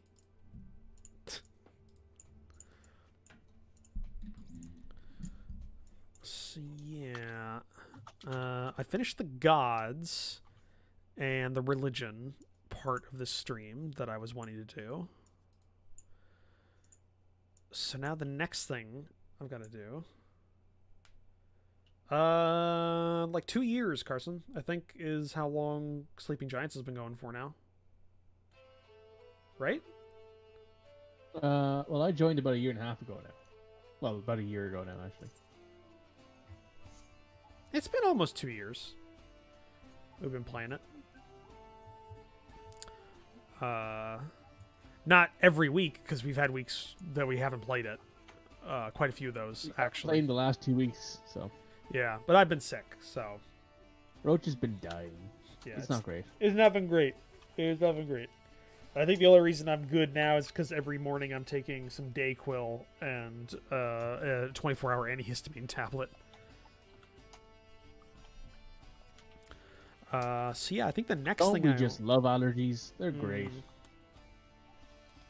I think the next thing I wanted to do is I have a choice of I can start on the area map for Fort Leonask. You gonna start a Sleeping Giants? Alright, this is gonna be fun. Mage podcast, bitch. Upload it. Do it. Rona Roach. I haven't gotten Rona, because if I did, I'd probably be dead. Because I have asthma and chronic bronchitis. So yeah, I'd probably just die. Roach is wearing a gas mask to the I go out, I have a mask. Anytime I go out, if I'm out of the side of my car, I have a mask on. When I get into my car after being out of the car, I have alcohol wipes that I rub down my hands with, and hand sanitizer I rub down after the wipes on my hands. And then I take off the mask after I've done that procedure. Like, then he rubs his face down with alcohol. I don't trust anybody. I don't trust anybody. Even the person that I had over to play Bolt Action with yesterday, before they did anything in the house, I had them put hand sanitizer on their hands and wash their hands.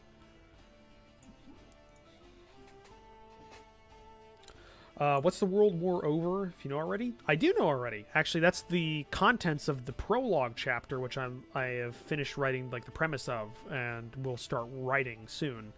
Because me and Midge actually worked it out. Because we worked it out. First thing, context. The Algan Republic, the 5th Algan Republic, is not an old nation. It is a new nation that is made from multiple other nations that kind of formed out of a revolution, a pro-democracy revolution, after a big kind of brothers' war between the various Algan kingdoms. Which means they are a powerful republic in a area that's primarily dominated by kingdom monarchies. So just like the French Revolution, basically all those monarchies want to smother this republic before it can spread, because it is a direct threat to their power over their people.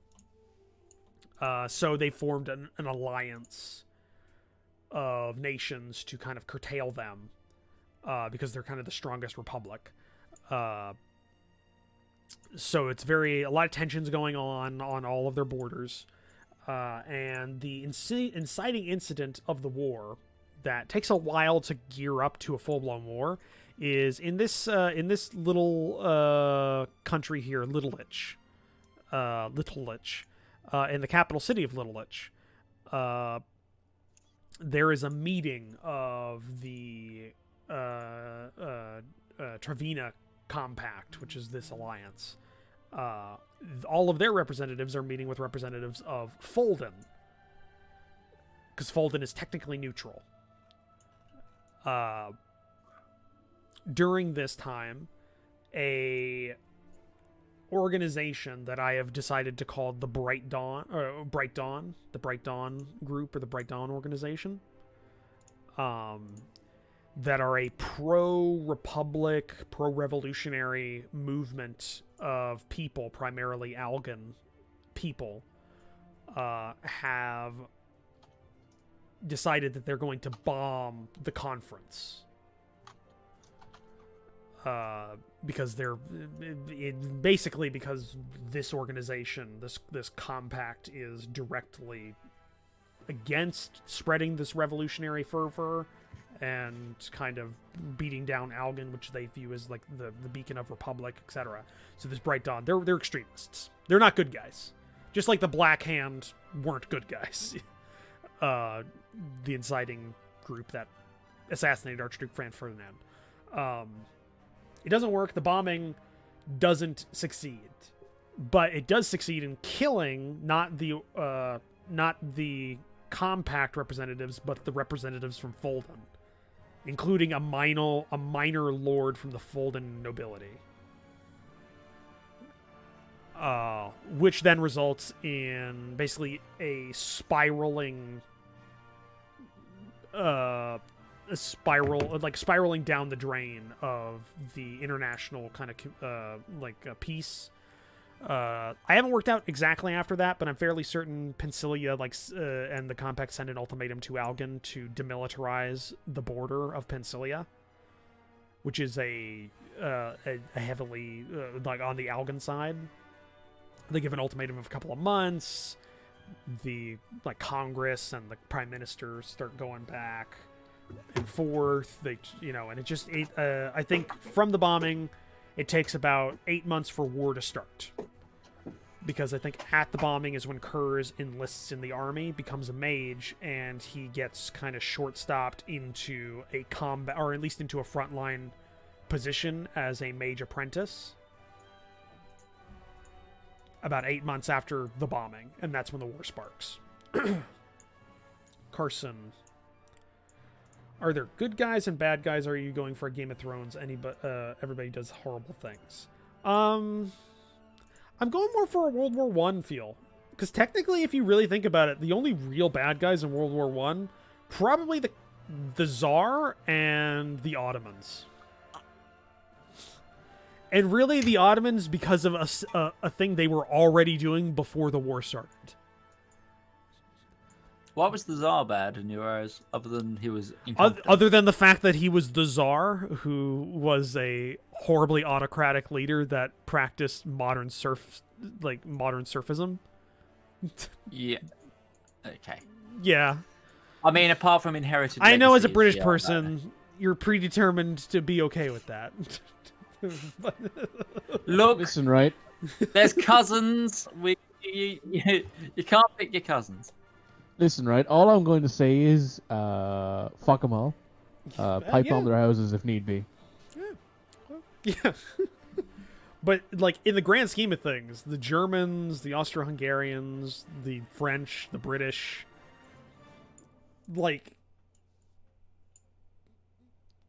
you gotta be honest, it they in terms of morality, they didn't do anything evil to start the war. I think it wasn't like World War II. Not to start the war. During the war, we sent thousands of people from all sorts of cultures that weren't our own to their deaths. Yeah. Guess we're the bad guys. Well, How you no, and then doing? also the Germans Hi. gassed people at We gassed them back. yeah, it's just kind of so basically it's very And then the gray. shotguns got involved, and the Germans started complaining. The and we First said, World "Fuck War was a you." very gray moral Freaking war. Britain managed to build a flamethrower that shot over 300 meters. Everybody was bad. Nobody was good guys in World War One.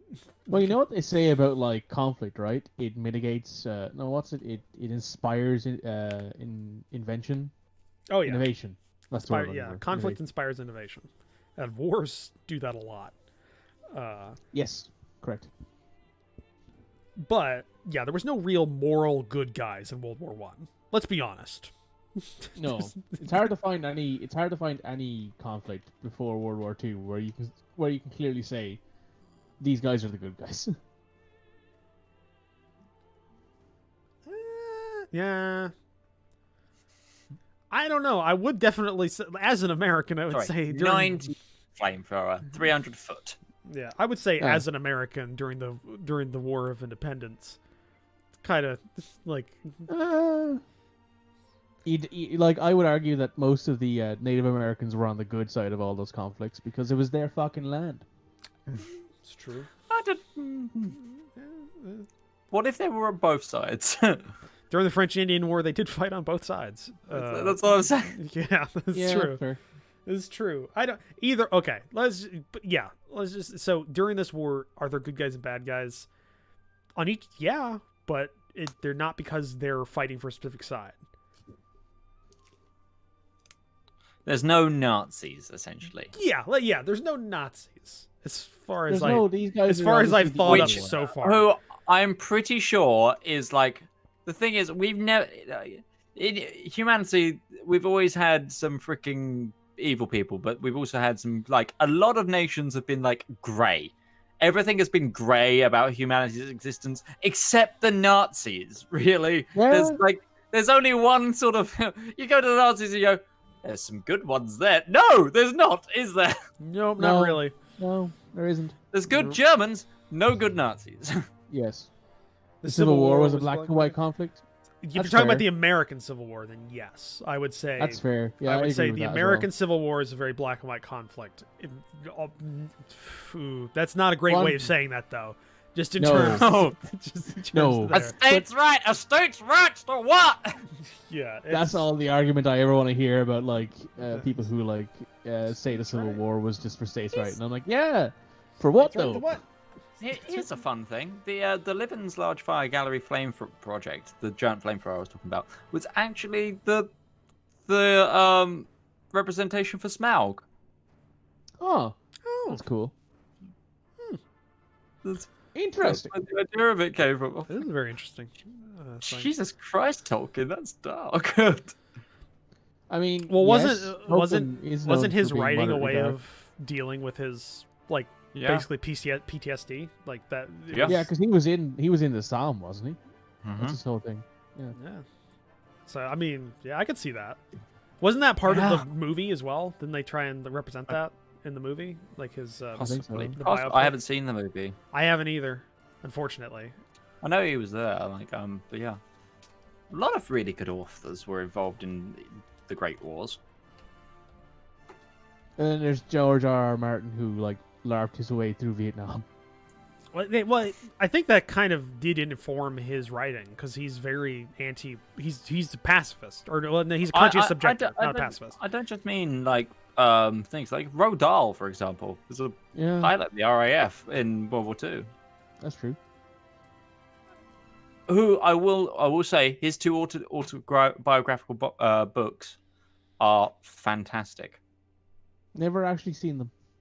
Boy and Going Solo. One's about his childhood and one's about his The thing, like military. the things. thing, They're great. Red, about the American Civil War, though, yes, you're right. Most of the everyday, like rank and file troopers in the Confederacy were just fighting for their states. But the problem is that doesn't matter because the reason the war started was for slavery.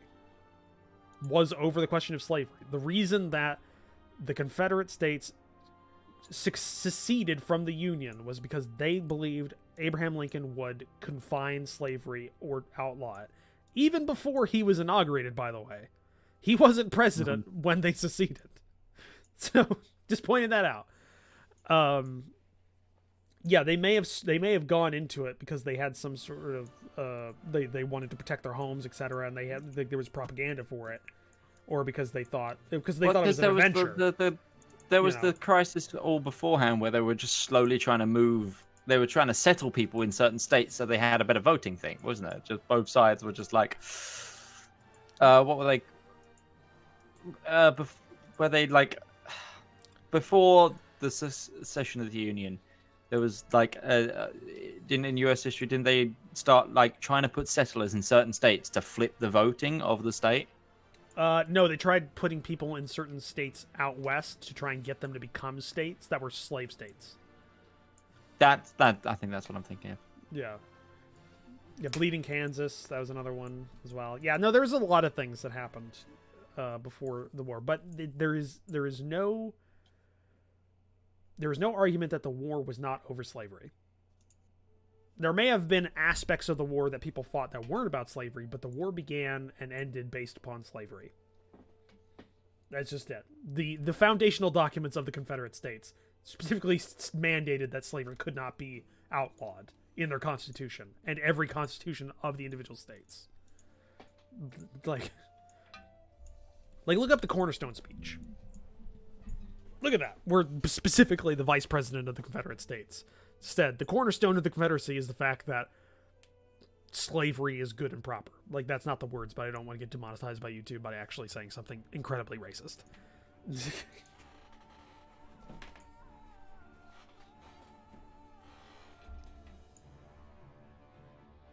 Okay.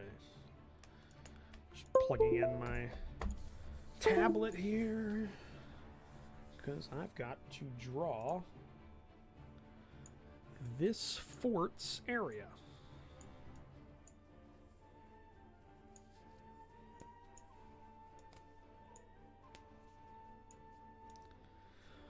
Okay. Let's also bring in my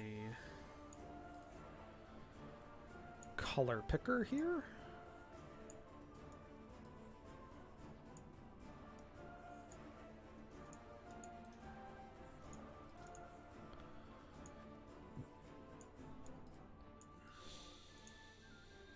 We're not gonna need the C.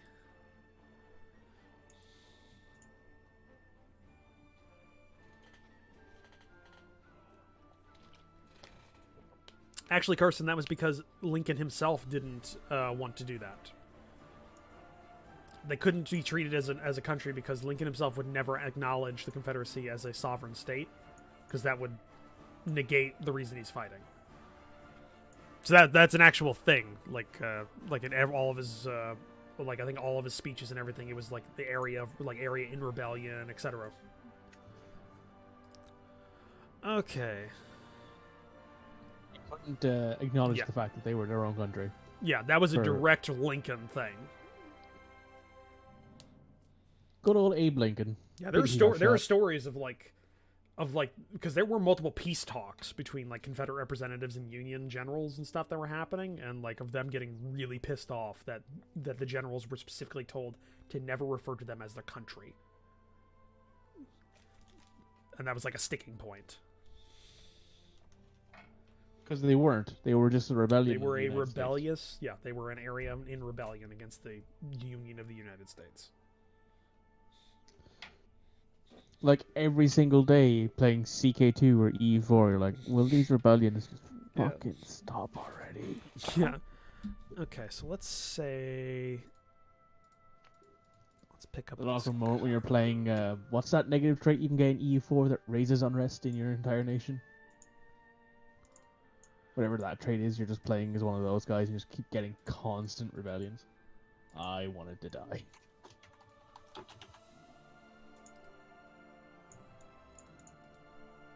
Second one there. Okay. All right. This is gonna be weird. I haven't done a map like this that isn't a like a continent map. This is a region map.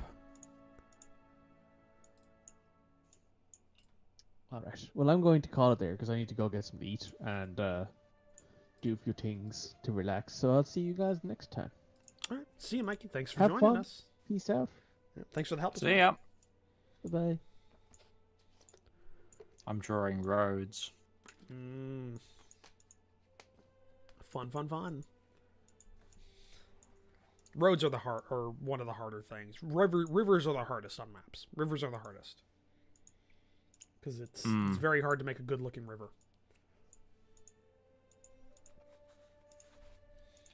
And rivers that make like geographical sense as well. That's what I mean. A good-looking river is one that makes good geological sense.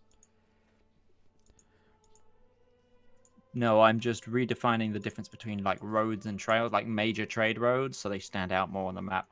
But then I realized, like, I've gone through, like, I have this place called the Grand Duchy of Benumadum. It's a silly place. But basically it's a giant forest where it's like wood elves, gnomes, it's my shire, essentially.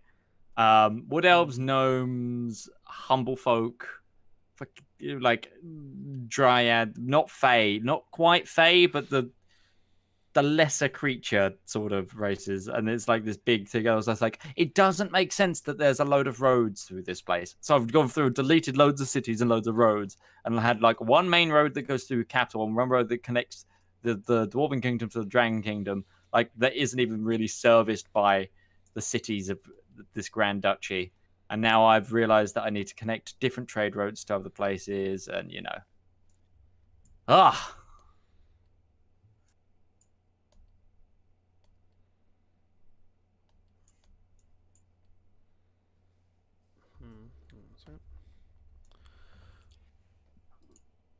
Save. Okay, I gotta restart my program here.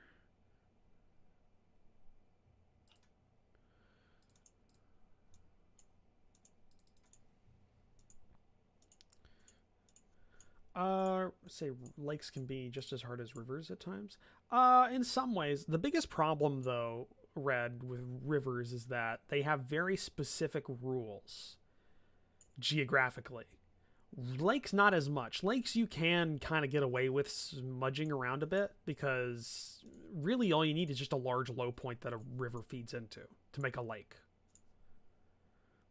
Because there are weird lakes that don't really follow some rules in existence right now.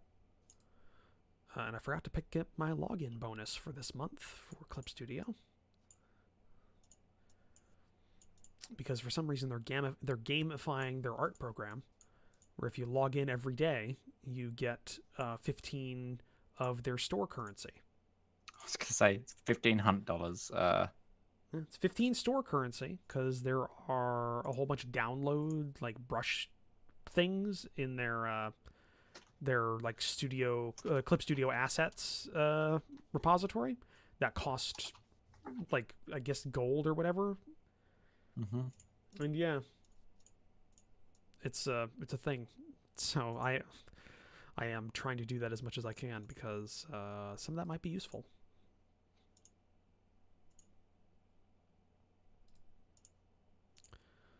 Sometimes my program does not like to work with my pen if I plug it in after I open it. Okay, yeah, that's working. Oh yeah, just that's a thing with all drawing programs. Like, it's very hit or miss with Clip Studio. Sometimes it does, sometimes it doesn't for me. Always, yeah. Like you always sort of you plug your tablet in and then click the app's like icon with the tablet's tool. Freshwater Spring can be a lake if there's a fresh way.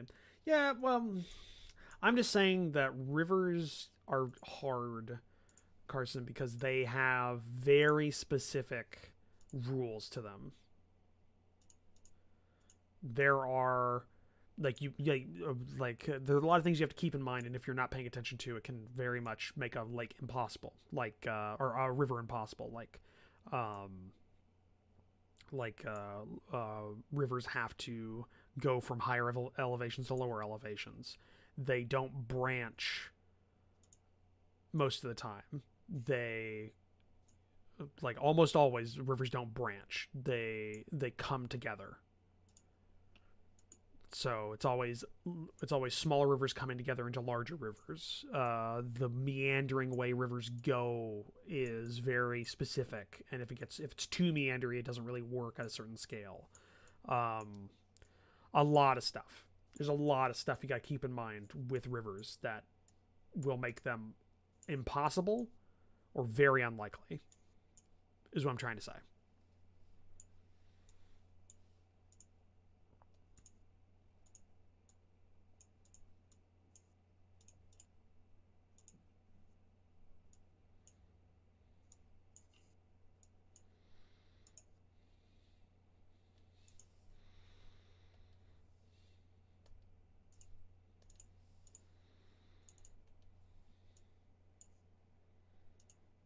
Yeah, Oxbow Lakes are a thing. Yeah. I guess I'm just saying, like, in terms of what I do, in terms of, like, what I've done, I would say I would say rivers are my hardest thing to get right. And I dread making rivers most of the time.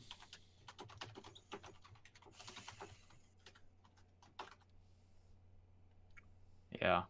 Right. I have finished my map edits for today. I just updated it so there was like a Silk Road thing going on, and actually had the trade routes properly done on most of the continents. I need to do one over there though. But I'm gonna go now.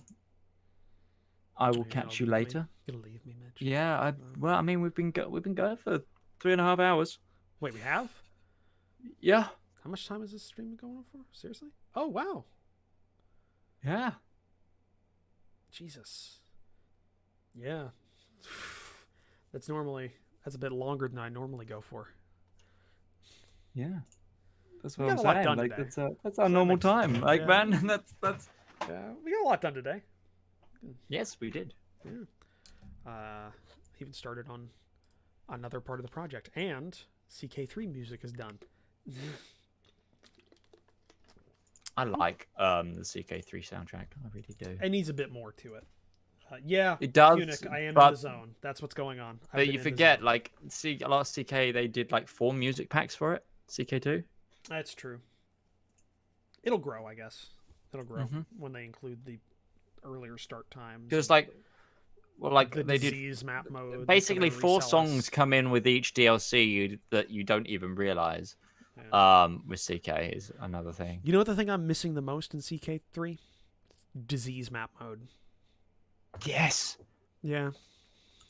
Because it's so hard to keep track of where diseases are. Now it's just like a very character-based thing. I think they're going to try and resell us that. Possibly. Yeah, they're going to try and resell us that. Because is there a bubonic plague outbreak that happens? Like as the same? No. No, because I don't know if I've gotten to that part yet or not. Like I think I'm in like 1100 or 1200 in my longest game. I've had the bubonic plague on one of my characters, but it's never been like a oh, close all the gates. Your country's burning thing. Yeah, I've died from the bubonic plague a couple of times. Yeah. Oh well. Either way, Right, guys. I'm gonna go. Yeah, Midge is gonna go. I think I'm gonna end the stream here because we've been going for almost 3.5 hours. So it's about time. I'm hungry. I haven't eaten anything since breakfast. We've gotten a lot of work done. I've definitely shown that I can talk for a long period of time now, so I'll probably start recording again soon for the channel. So be on the lookout for actual videos coming out, and for D&D this week, because that's definitely happening. Unless Yes. I like come down with something again, but hopefully I'm okay. But yeah, thanks for joining me today. This has been actually a really, really good stream. A lot of interaction with you guys, so very good. But yeah, I'll see you all next week. Bye. Right, I'm gonna use the